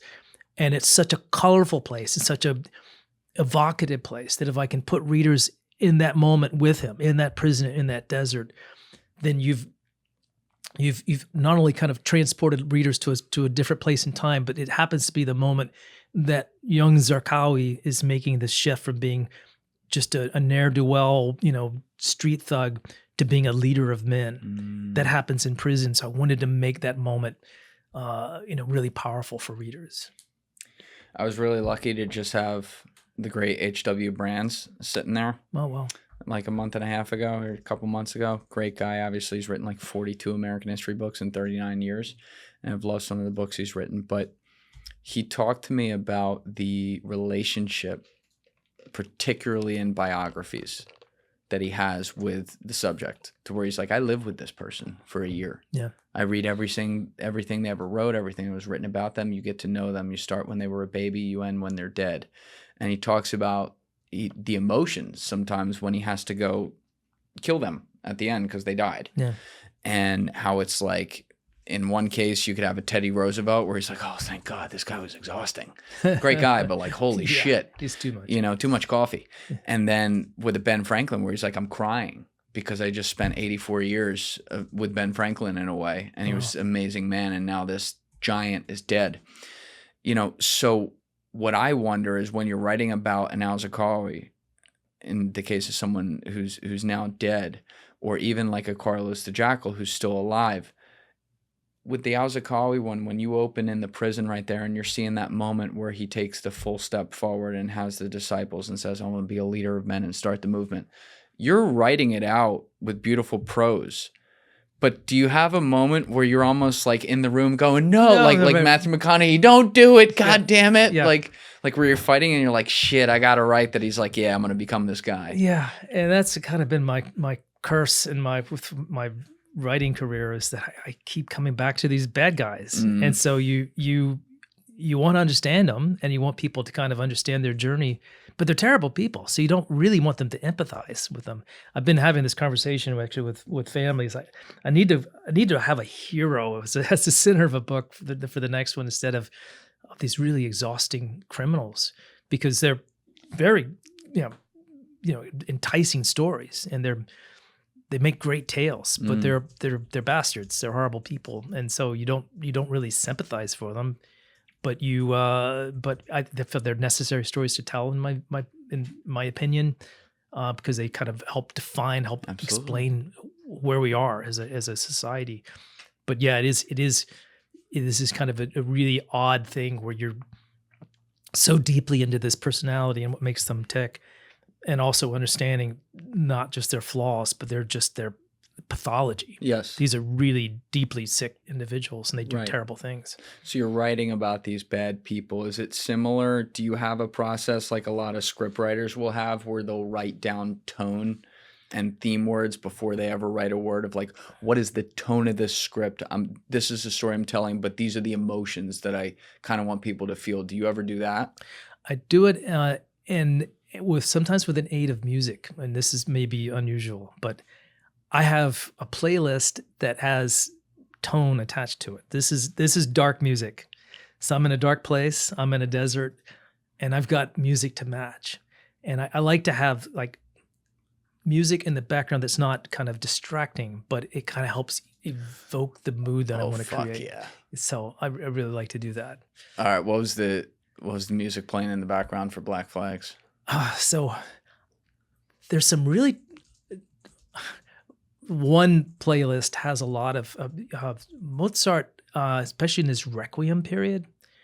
There's some really kind of deeply disturbing music that he put out. As part of that, particularly, it's like the lyrics, which people don't understand because they don't speak Latin or whatever it was written in, but it's like being consigned to the flames of woe, and all these, basically recreating hell, and it's some of the darkest music on my playlist. But if I'm getting in a really dark place, I'll put on something like that kind of just, it's the emotion of music that sometimes leads to the words that create the scene. That's awesome. I love that. All right, so Carlos the Jackal right here. When I opened up Black Flags, I went to the first chapter and skipped the prologue of what you wrote on the first chapter, but I'm going to read what you wrote at the beginning, the prologue right here, to set the scene. So it's called A Hostage Taking in Vienna. As you said, you were writing about December 21st, 1975. There had been signs of trouble, but these were few and fleeting, mere apparitions that appeared and then vanished amid the blinding snow squalls that swept through old Vienna in the twilight days of late December. No one had paid attention to the olive-skinned foreigner, a lost tourist perhaps, who wandered uninvited onto the second floor of the Vienna headquarters of the world's leading oil cartel, pausing for a long moment to study the corridor and the signs pointing to the executive suites, and no one thought twice about the sallow youth with hair like greasy straw who paced out the length of the sidewalk by the building's entrance, stealing glances at the police officer posted at the doorway and the bodyguards in the limousines parked out front. That is some Dark Knight level opening scene shit right there. You know, it gets crazy. My mom, I won't give too much away, but this first scene leads with these terrorists arriving by streetcar, of all things. They show up at the OPEC in an ordinary streetcar, and you see them just kind of breezing to the building, saying hello to the cop outside who doesn't search them. And then they're all carrying these duffel bags, identical sports bags. It's like they're on their way to some sporting event. And you see them go into the building and climb up back stairway, and then they stop, open in their bags, and one of them puts a mask over their face. And that's the end of the scene. So you've got get them up to the moment where they're just getting their guns out and getting ready to storm into the place, and then that's where it cuts off, and then it moves on to another place. But it is a dark opening scene, but I wanted people to be present in that very snowy, cold, everything's shut down because it's almost Christmas, and this very weird place, which is Vienna, and in the 70s during the Cold War, where there was kind of crossroads between East and West. And in the middle of that comes this just outrageous terrorist attack that had been unlike anything that ever happened in history before. It also reads like you can't see his face. You see his gait, you see his walk, you're seeing him from behind, you're seeing chaos building. Like little hints of something bad that's about to happen. And guys who are in the wrong place, doing something that they had no business doing, but nobody connects the dots until much later that something bad is about to happen. And you're also painting a picture of people very calm to create chaos. Yeah. Walk into a place very deliberately like soldiers and getting ready to kill people. Yeah. Now, you had said this was a story that you were going to end up telling twice because you started in the prologue from one vantage point, and then you go, when it comes up in the book eventually, to the part where you kind of see them build into it and actually see it from their vantage point. But same question I asked you about Black Flags. How soon into researching this or writing this did you know this is the scene I got to start with because it shows who he is? There was a eureka moment, and it was in my basement working out one day when I had my little whiteboards all displayed. I said, I know what I'm going to do. I'm going to open like this in Vienna because it was the most powerful moment of this criminal's life. But I'm going to tell it a second time because I've got this great detail about how it all came together. It's too much for the prologue. But when readers are coming along on the journey of this guy's life and they've seen him as a young man and now he's like trying to be a terrorist, and then the process that leads him to this, his ultimate act, his most, the thing he will forever be famous for. I wanted people to gotta go along with him as a 26-year-old. He's just so young when he did this, 26. But all the tension within the group and all the kind of uncertainty and whether this was ever going to work or not, and have them come along with him as it was unfolding in real time. And the thought of doing it twice, which is I remember very vividly just thinking, this is what I got to do. This is how I'm going to tell the story. That's awesome. Yeah, I love that opening. I can't wait to read this. It's going to be great.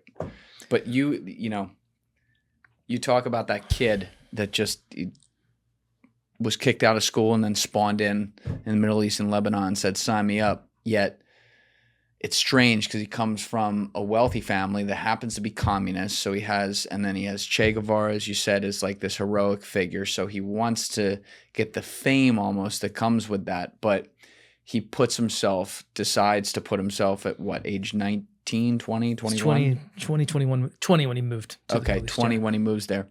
To an entirely new place that he's never been in Lebanon, in the middle of a lot of shit going on, danger.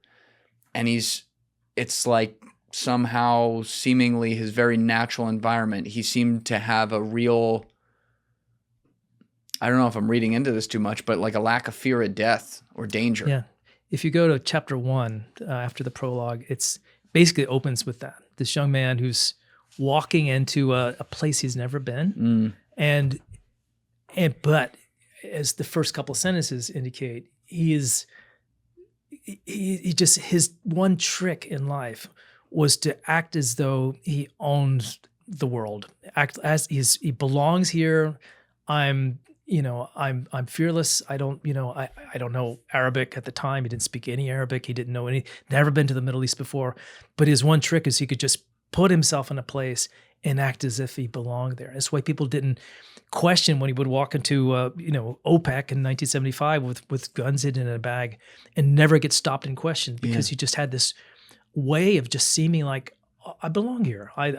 He just walked the party, looked the party, looked like a rich guy, and nobody ever questioned him. My friend Jim DiOrio, who's Special Forces and FBI for a long time, did a lot of undercover work. He always had a phrase, politeness and familiarity breeds access. That was his motto. Yeah. And his other corollary to that was, look like you got money in your pocket. Yeah. And nobody ever suspects a rich guy. And so he had the kind of the tailored suits and the handcrafted shoes. Looked a little bit conservative, kind of had his hair parted in relatively short in a time when people were kind of shaggy and dirty. But it was the look that mattered to him, that if you look a certain way, nobody asks questions. And he got away with half the crap he did in his career because of that. And then there's this repetition, this kind of language that gets repeated early in the book, is that it does something horrible and then just walks away and blends in with the crowd. Shoots a guy in the face in London, walks out into the night, blends in with the crowd. Where does that come from? Where did he get that? Like, it reminds me of like when DiCaprio in The Departed is talking about how my hand doesn't shake. Yeah. Right? He's like, you're around this crazy murderer and my hand's like this. Obviously, he has that no pulse, just ability to be like, just did that. That's where's that from? That's the other trick with him, and I think that's part of the sort of criminal narcissist mind, because he can't empathize with other people. He doesn't he doesn't feel pain that other people feel. It's all about himself and his own ego. So he can look at somebody in the face from 2 feet away in this house in London. He just walks into this rich guy's house. Was targeted because he happened to be a wealthy Jewish businessman. That's the only reason he was targeted. Walks up into his bathroom. He's in there, using the bathroom. Walks up to him and shoots him square in the face, and then walks out. And then in the next scene, just a couple of months later, he's at a shopping mall in Paris. There's all these. It's a day before the start of school year. There's kids, with parents shopping, and just a very kind of ordinary scene. Nobody, in the scene below him, he's standing on a balcony, has anything to do with any of his causes. There are no bad guys here, just ordinary people. Takes a grenade out of his pocket. He has a suit on because you see, again, looks the part of just a business guy, doing his normal stuff, and tosses the grenade below into the gallery and kills 3 people, just creates mayhem, and then with his suit on, steps over glass and broken bottles and walks out into the street and vanishes. And nobody thinks twice about him. Keep this mic straight, by the way, just so people have it. But yeah, do you think he actually believed in anything, or more or less believed in whatever was going to get him access to be that folk hero? Yeah, he wanted to be important. And I think he was willing to do things that would be really hard for most people to do, not so hard for Carlos, because he just didn't seem to have the emotional empathy. Right. But he knew that he had to do aggressive, daring things to get the attention of people who he wanted to think he was important. So the Palestinian leaders who saw him as a potential asset for them, but they didn't quite trust him. So he did things like shoot a man in the face or throw this grenade into a shopping center to impress them. So they would give him bigger jobs. And eventually he became so kind of devoted to his own image and kind of promoting his own brand. The Palestinians got sick of him and kicked him out of their organization. So from then on, everything was about Carlos. Every principle that he once espoused, even if it was superficial, didn't matter anymore, because his only creed was how to make Carlos rich and successful, how he was going to live the life that the exotic life that he always wanted to live. And even as an old man, he would repeat the jargon, saying that I'm a Marxist. I'm trying to fight for the oppressed. He didn't care about the oppressed. He never did one thing to help Palestinian people, but he liked to think that he did. But he was really just trying to promote Carlos as a brand. Do you think he really actually believed he did? And clearly he didn't. But like he had lied to himself so much that he genuinely thought he helped the cause? Yeah, I think that because that's what he says to this day. And when you say, well, what about your life, or what do you regret, or what about your life was important in your point of view? And he sees himself as kind of a fighter against, the colonial imperialist powers, a champion of Marxism, even though his real views of those things were quite superficial. Yeah. And he was very flexible in his ideology and who he would work for. Well, when he did spawn into Beirut and said, "Hey, sign me up. I'm here," I believe. Like, did he go to training camp? Yeah. Like, what was it like for him to be indoctrinated into actually doing some of these things now? So you got this opening scene after he kind of parachutes into Lebanon and doesn't know a soul, and shows up at the headquarters of the biggest terrorist group in Lebanon at the time. Just knocks on the door and says he had a note from somebody, met somebody in college who knew some people, and so and how he just doesn't get shot there or just kicked out is just remarkable. But he was such a charmer, and he was so convincing to these Palestinian radicals that met him, that they thought, well, we'll give him a chance. We'll see if he'll work out. Maybe he won't. So they let him go to one of their training camps, and he learns to shoot guns. It turns out he's a pretty good shot, and throughout his life, that's one thing about him. He's an excellent marksman. He can shoot very well with left or right hand. But he was the kind of guy. Dexterous. Yep, he had this attitude though. There's one scene early on in his training camp. The supervisors are walking to the camp to view the exercises and activities.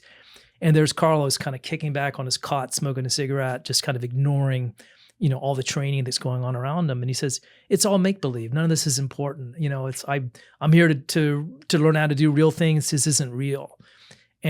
But he said it so convincingly that the Palestinians decided to promote him, to give him send him to another training camp for real terrorist operations instead of just being a guerrilla. He was getting special training after that, always because of this attitude that I'm really too good for this. You need to send me to advanced training or I'm going to leave.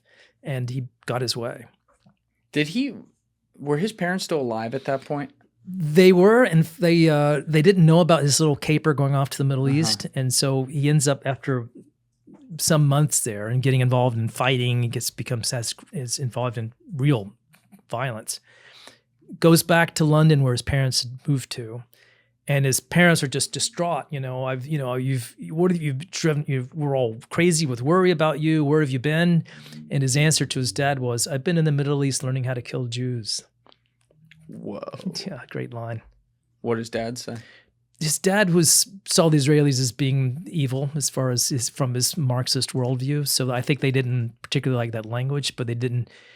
As Carlos would say later, his dad was kind of proud of him. That's because he kind of liked the idea of his son being this kind of revolutionary character. He didn't like some of the violence, but he didn't really disapprove. His mom was more traditional. She was Catholic, very conservative, and was just mostly worried that Carlos was going to get killed. What a household. Catholic, conservative mother Yeah. with a lawyer, communist father. Communist father who was just a outrageous womanizer, had mistresses in the house. Apple don't fall too far from the tree. And Carlos would say later, he says, we were all like that, in terms of the womanizing. It's just something natural about us. It's just who we are. And his dad was the same way. And he says they just, some of the CIA guys that tracked Carlos down later in his career would talk about his crazy charisma he had with women. By the time they caught him, he was in his 40s, he had this big belly, jowly, not an attractive guy. But the quote from one of the agency guys who was literally watching him at the time, said, women would flop on their backs for this guy. And the CIA people just could not figure it out. But he had this ability just to get really beautiful, and sometimes like the wives of government officials in Sudan, just to fall in love with him. And he talks about it almost in a nostalgic way, as an old man, that we have something about us, some animal charisma that women like, and he just milked it. I don't know if I'm oversimplifying it, but I might be a hypocrite and oversimplify it for a minute. Obviously, he had charisma. That helps. That's one step. But evolution is just written this way. Yeah. every guy wants a good girl that only he can secretly make bad, and every girl wants a bad guy that only they can secretly make good, and they will chase that forever. And that's the guy that they're never going to make good, but they love how bad he is. That's how most of us got here. Yeah. Yeah, I mean, it's insane that he can't, I mean, it's not insane because you see it again and again. He can't see the duality of his life and how one doesn't really jive with what he actually thinks it was, you know, being a Marxist and all that. But really, it's just an opulent womanizer who's doing contracts. Yeah. After he gets kicked out of the organ. What was that organization called again? This is a Popular Front for the Liberation of Palestine. It was the one Palestinian group. There were two, but this is the one that was considered itself Marxist. So, you know, very different from Al Qaeda. These were not religious people at all. They were secular communists. What Karl Marx was? Well, they admired him in their own way. Yeah. But he's a Jewish guy. So yeah, interesting. it is interesting that, although, you know, you see all these strange bedfellows. So later on in Carlos's career, his benefactor, and the Palestinians too, was a Swiss Nazi, a guy who had been actually a devotee of Adolf Hitler. And after the fall of the Reich, he smuggled some of their gold out of the country. He acquired rights to Joseph Goebbels' writings and republished his works. What was this guy's name? It's Francois Genoud. He's a Swiss guy, Genoud, and just was such a rabid anti-Semite that he thought he sort of became in league with these Palestinian militants because it was anti-Israel. And he helped bankroll some of their activities. He got legal help for them when their members were arrested, and he later becomes a personal friend of Carlos and helps him out. Later on in the book, Carlos is basically in exile in Syria. The Syrians are sponsoring him; they're allowing him to live there, but he's kind of a prisoner of the state. They don't let him do very much. This old Nazi comes and hangs out with them, and they listen to old Nazi songs and reminisce about the good old days when the Hitler almost took over the world. It's just crazy Such stuff. strange bedfellows, too. Absolutely. I mean, there's so much going on when you hear about... On layers and layers of it. Yeah. That's right. Yeah. What about his brothers? Are they alive? Did they follow him into any part of the life at all? Or Yeah. So one of them went to school with him in Moscow, got kicked out with him, and kind of was in his shadow throughout his life. But then they went back to Venezuela as adults and just became business people. And for them, it's always been this strange little footnote for the family. Oh yeah, we have this guy Carlos. It's our brother, and he's living in prison in France. But did you talk with him? I didn't. I tried to reach out and wasn't able to get any reaction. But the That'd be mother and interesting. father died years ago, but the couple of brothers are still around. Yeah. Now, did you get a chance before he died in 2023 to talk to Billy Wall about this? I regret that I didn't. By the time I knew that I was working on this book, he had just passed, and I remember seeing the obituaries about him. But He was one of the guys that caught him, right? he was, and he was kind of this. It was a strange character to be part of the CIA mission. He was a former Green Beret, just to explain who he was. But he was, by the time he got involved in the Carlos story, he was already in his 60s, so he's an older guy. He was a savage, though. Savage, and he decided to take a job for the CIA's paramilitary division, working in Africa, tracking this group called Al Qaeda that was suddenly on everybody's radar screen. Al Qaeda had its base at the time in Khartoum, in Sudan. Everybody else was there. Hamas was there. Abu Nidal, who was like a big Palestinian terrorist at the time.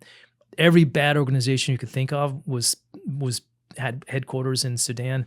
And into this environment comes Carlos the Jackal, decides he's going to basically make it his base. And CIA was there. They ended up learning the most famous terrorist in the world is now in your town, and you've got to go find him.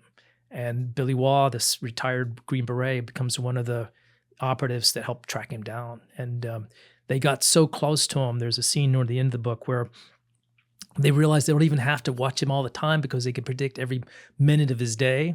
Ooh, he wasn't careful. Well, yeah, he wasn't careful at all. Yeah. And there's this one scene where it's they follow him to a nightclub one night just to watch him. And there's Carlos on the dance floor, drunk, but flirting with women, having a nice time. And the CIA guys who are there, there's a woman, a CIA officer in the station too. So they all go out to the dance floor, and they're dancing on the dance floor next to Carlos the Jackal. Whoa. As close as you to me. and just so they could see beads of sweat on his face. At this point in his life, he's a middle-aged man, but he still has his natural grace. He's a good dancer. He's having a great time, and here's most famous outlaw in the world, and these Americans who are trying to track him, inches away from each other, dancing to a song. That's nuts. Did he have what? I mean, Sudan was a hell of a place, as you said at that time. A lot of stuff going on. I remember there's a famous story where Billy Wall had a shot at Osama bin Laden, and I forget. It's been a while. I want to say like he was asking permission to go in. He was posing as a cameraman or something. Yeah. And he couldn't get permission in time. And then, this is years before everything happened. But, do we have evidence of like Carlos now as a mercenary terrorist at this point working with any of these guys at the time and actively meeting with, the early days of Al-Qaeda or some of these other groups? He knew all of them. So it's small enough of a place. They actually got together. These groups had little conferences, so they got Jihadi International, and Carlos was like an unofficial invitee. He converted to Islam, or he claimed to. It's always been kind of a murky story.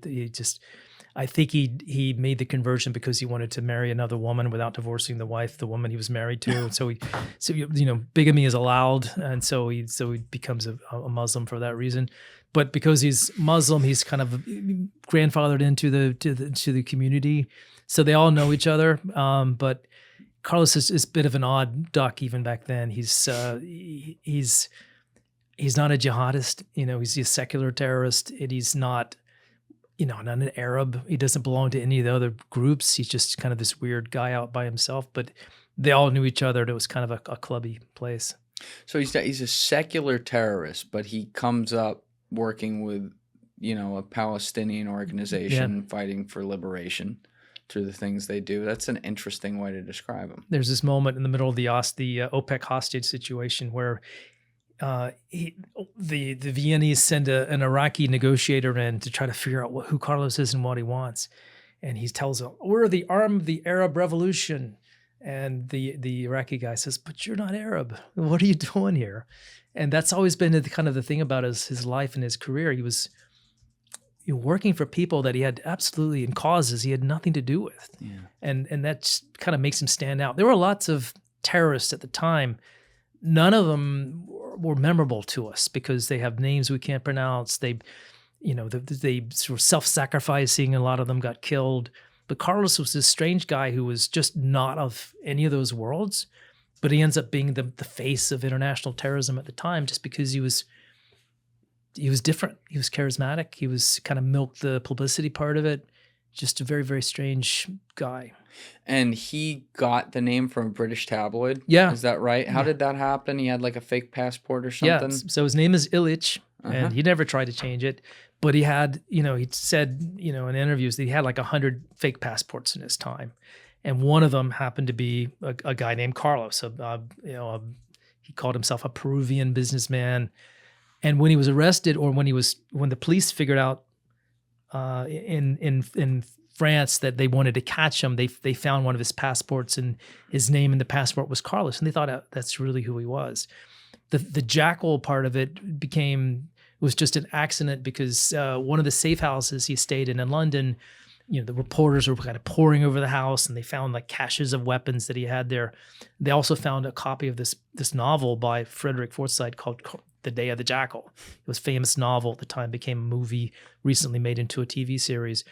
And they just assumed that Carlos, it was his book and he had read it. And the juxtaposition of the novel in his safe house and the man named Carlos, it just became in the tabloids Carlos the Jackal. It's Genius, yeah. And he liked it. He liked it. It became a headline. And it stuck. And for the rest of his career, he was known as Carlos the Jackal, even though it was just a completely fake, made-up name. Now, he had gotten kicked out, as you said, of I still forget the name of the group. Popular Front. He got kicked out of the Popular Front because he did some Hollywood shit. Yeah. Or something like that. Like he did a hostage situation, and what was it? He chartered a flight, and they didn't like that he took the money. What happened there? Yeah, so this was the Vienna thing, which he's most known for. The Vienna operation taking over OPEC wasn't his idea. Actually, it was something that was put on him by Muammar Gaddafi, the Libyan leader, who hated other members of OPEC because they refused to raise gas prices higher. He thought they should really shake down the Western world and get as much money as they possibly could. The Saudis and the Iranians at the time were resistant to that. So part of Gaddafi's plan was that you're going to take over, you can take these guys hostage, and I want you to execute these two individuals. I want you to execute the head of the Saudi delegation and the head of the Iranian delegation, just as my own kind of personal payback. And Carlos, in the end, he wanted to do it, but he never got around to killing those two people. So he disobeyed an order. And he also took money for himself, took ransom money that was eventually offered to him. And He's got to be paid for his time. It's got to be pocketed. Yeah, he pocketed the money for himself. It's hard work. For those two reasons, the Palestinians said, well, you're not obeying orders. You're always promoting yourself, so you become a showboat. We're not interested in that. So they kicked him out, and they almost executed him. I was going to say, why didn't they kill him? Yeah, so that was one of the options. They actually had a little tribunal at the Popular Front where they were weighing options. They could have they just kick him out of the organization. They could kill him. They could imprison him. They were going to put him in a kind of a jail. That sounds nice. And eventually they decided just to kick him out. And so he was banished from the Palestinian movement. He was never allowed to return. But then he keeps doing terrorism for contracts as a mercenary. How'd they feel about that? It was freeing for him because then he could just work for himself. And they, never trusted him after that. The Palestinians never allowed him to take part in any of their operations after that. But there was some begrudging admiration because he kept getting away with things.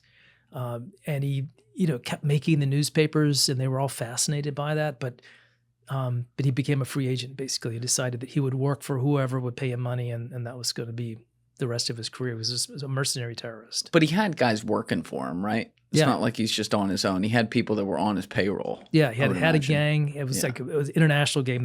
There was one Palestinian who was a deputy, but the others were German. He had a German woman who was the girlfriend of his best, his number two. Then he steals this woman and marries her for himself.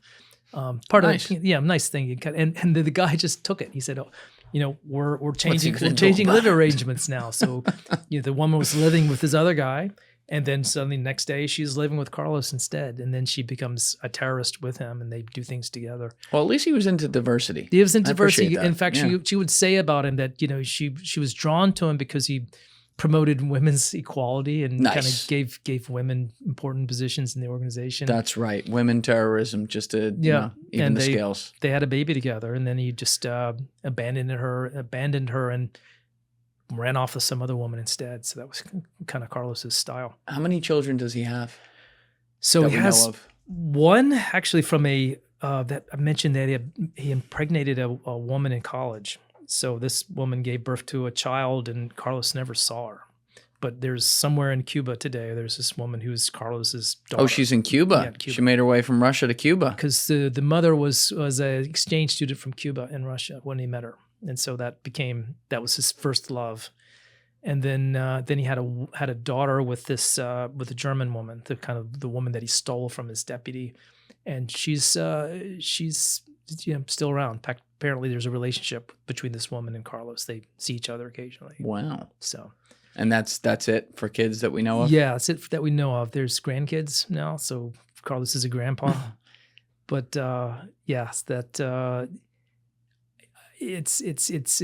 nobody else, as far as I could tell, ever visits Carlos in prison. But he does have this one family member who checks in on him every now and then. That's interesting.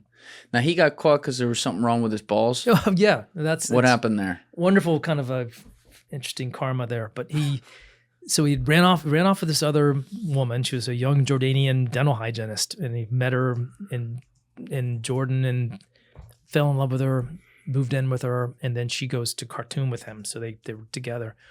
But she's young. She wants to have kids. They're not conceiving. So Carlos decides to get medical treatment for himself. And he had a condition that was essentially, it's like a varicose vein of the testicles, but it restricts sperm count. So this was essentially identified as the reason they couldn't have a baby. So by the time he decided to have something done about it, the CIA is watching Carlos every day. So they're trying to come up with a way to capture him that would be subtle, and they can kind of fly him out of the country. But the big break is they find out that he's going to have surgery. And when you have surgery, you're under anesthesia. So it became this perfect moment as he was recovering from this testicle surgery that they could catch him when he was completely vulnerable. And he was snatched up, put on the back of a French airplane and flown to Paris for trial. Why France?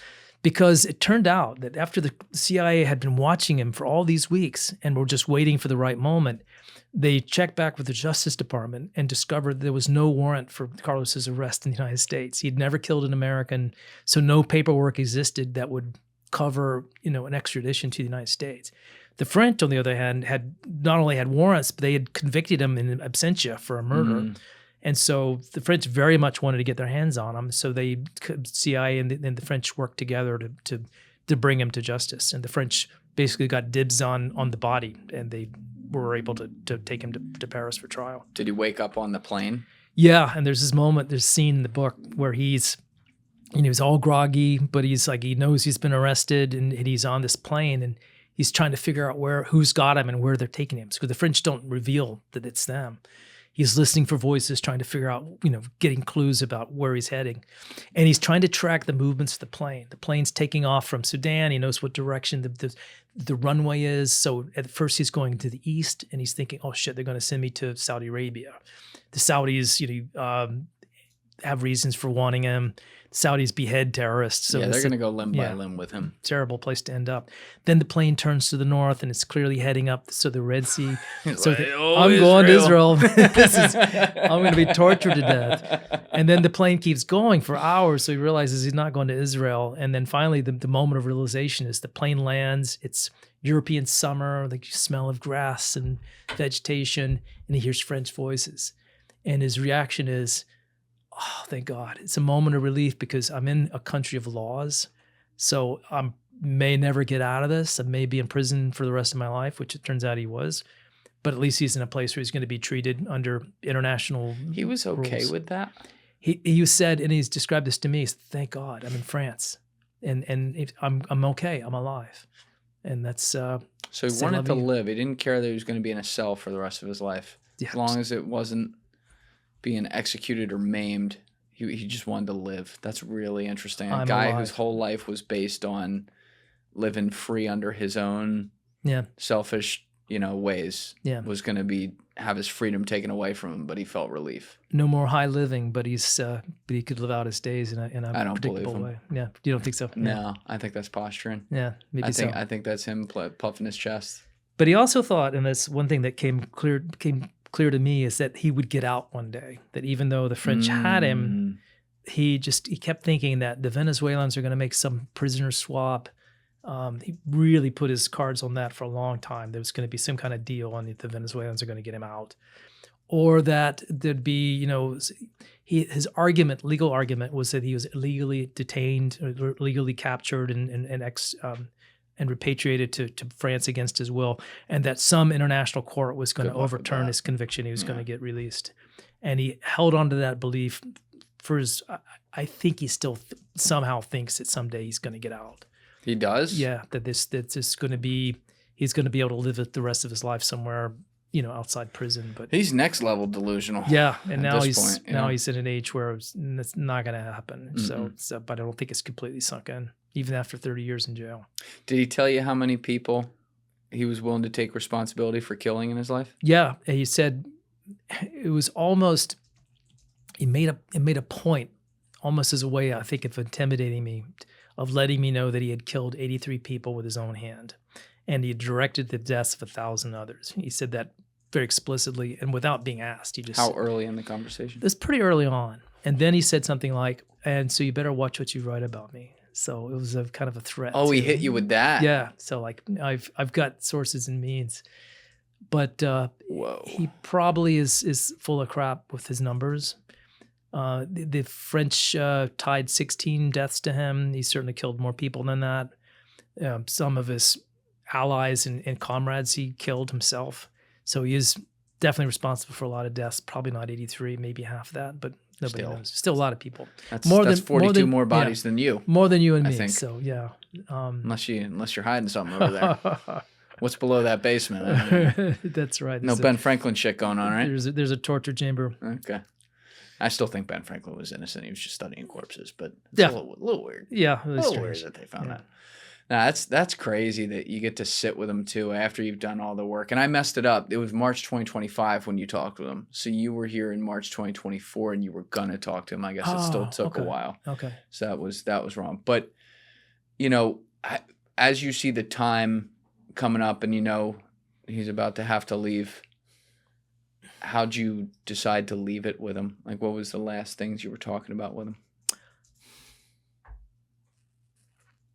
I think it was asking about regrets and what did he feel any remorse about things he did? And he's had 30 years to look back at his life. What would he have done differently? And this is when he said to me, I wish I would have killed a few more people. And that was a wild line to leave it on, but that's what he had to say. It's good for a scriptwriter, though. That is good. And that's what he said, word for word. Word for I wish I would have killed a few more people. What'd you say to that? Interesting. What a great comment. So I was a little blown away by it, but it was That's interesting. but I could see what he was trying to say. It wasn't like I just wish I would have been just more prolific in my murdering, but it was basically those bastards from the CIA, those French idiots. I knew they were trying to get me. Should have killed a few more people because I got kind of screwed at the end. And he feels like he was betrayed by the Sudanese, who ended up letting the French, basically have their way in exchange for a lot of money, as it turns out. Mm-hmm. But it just wished he would have settled some scores, back then, and might not have been the situation that he's in now. Well, I'll give him this. He was a cowboy, and he's going to die a cowboy, apparently. Yeah, with his boots Like, on. he's still got that, for Yeah. sure. But how'd you leave it? Did you shake his hand, or? I just thanked him. I don't think I ever touched him, and that's fine with me. And there's this moment, I describe it, he's shuffling back to his cell and he's giving the kind of the old Marxist salute to one of the guards just in passing. You're just watching that. Watching him fade Fades off. away and like a ghost. Yeah, shuffling away with his in his corduroy pants. There's the end of your movie. Yeah. Oh, I see this one.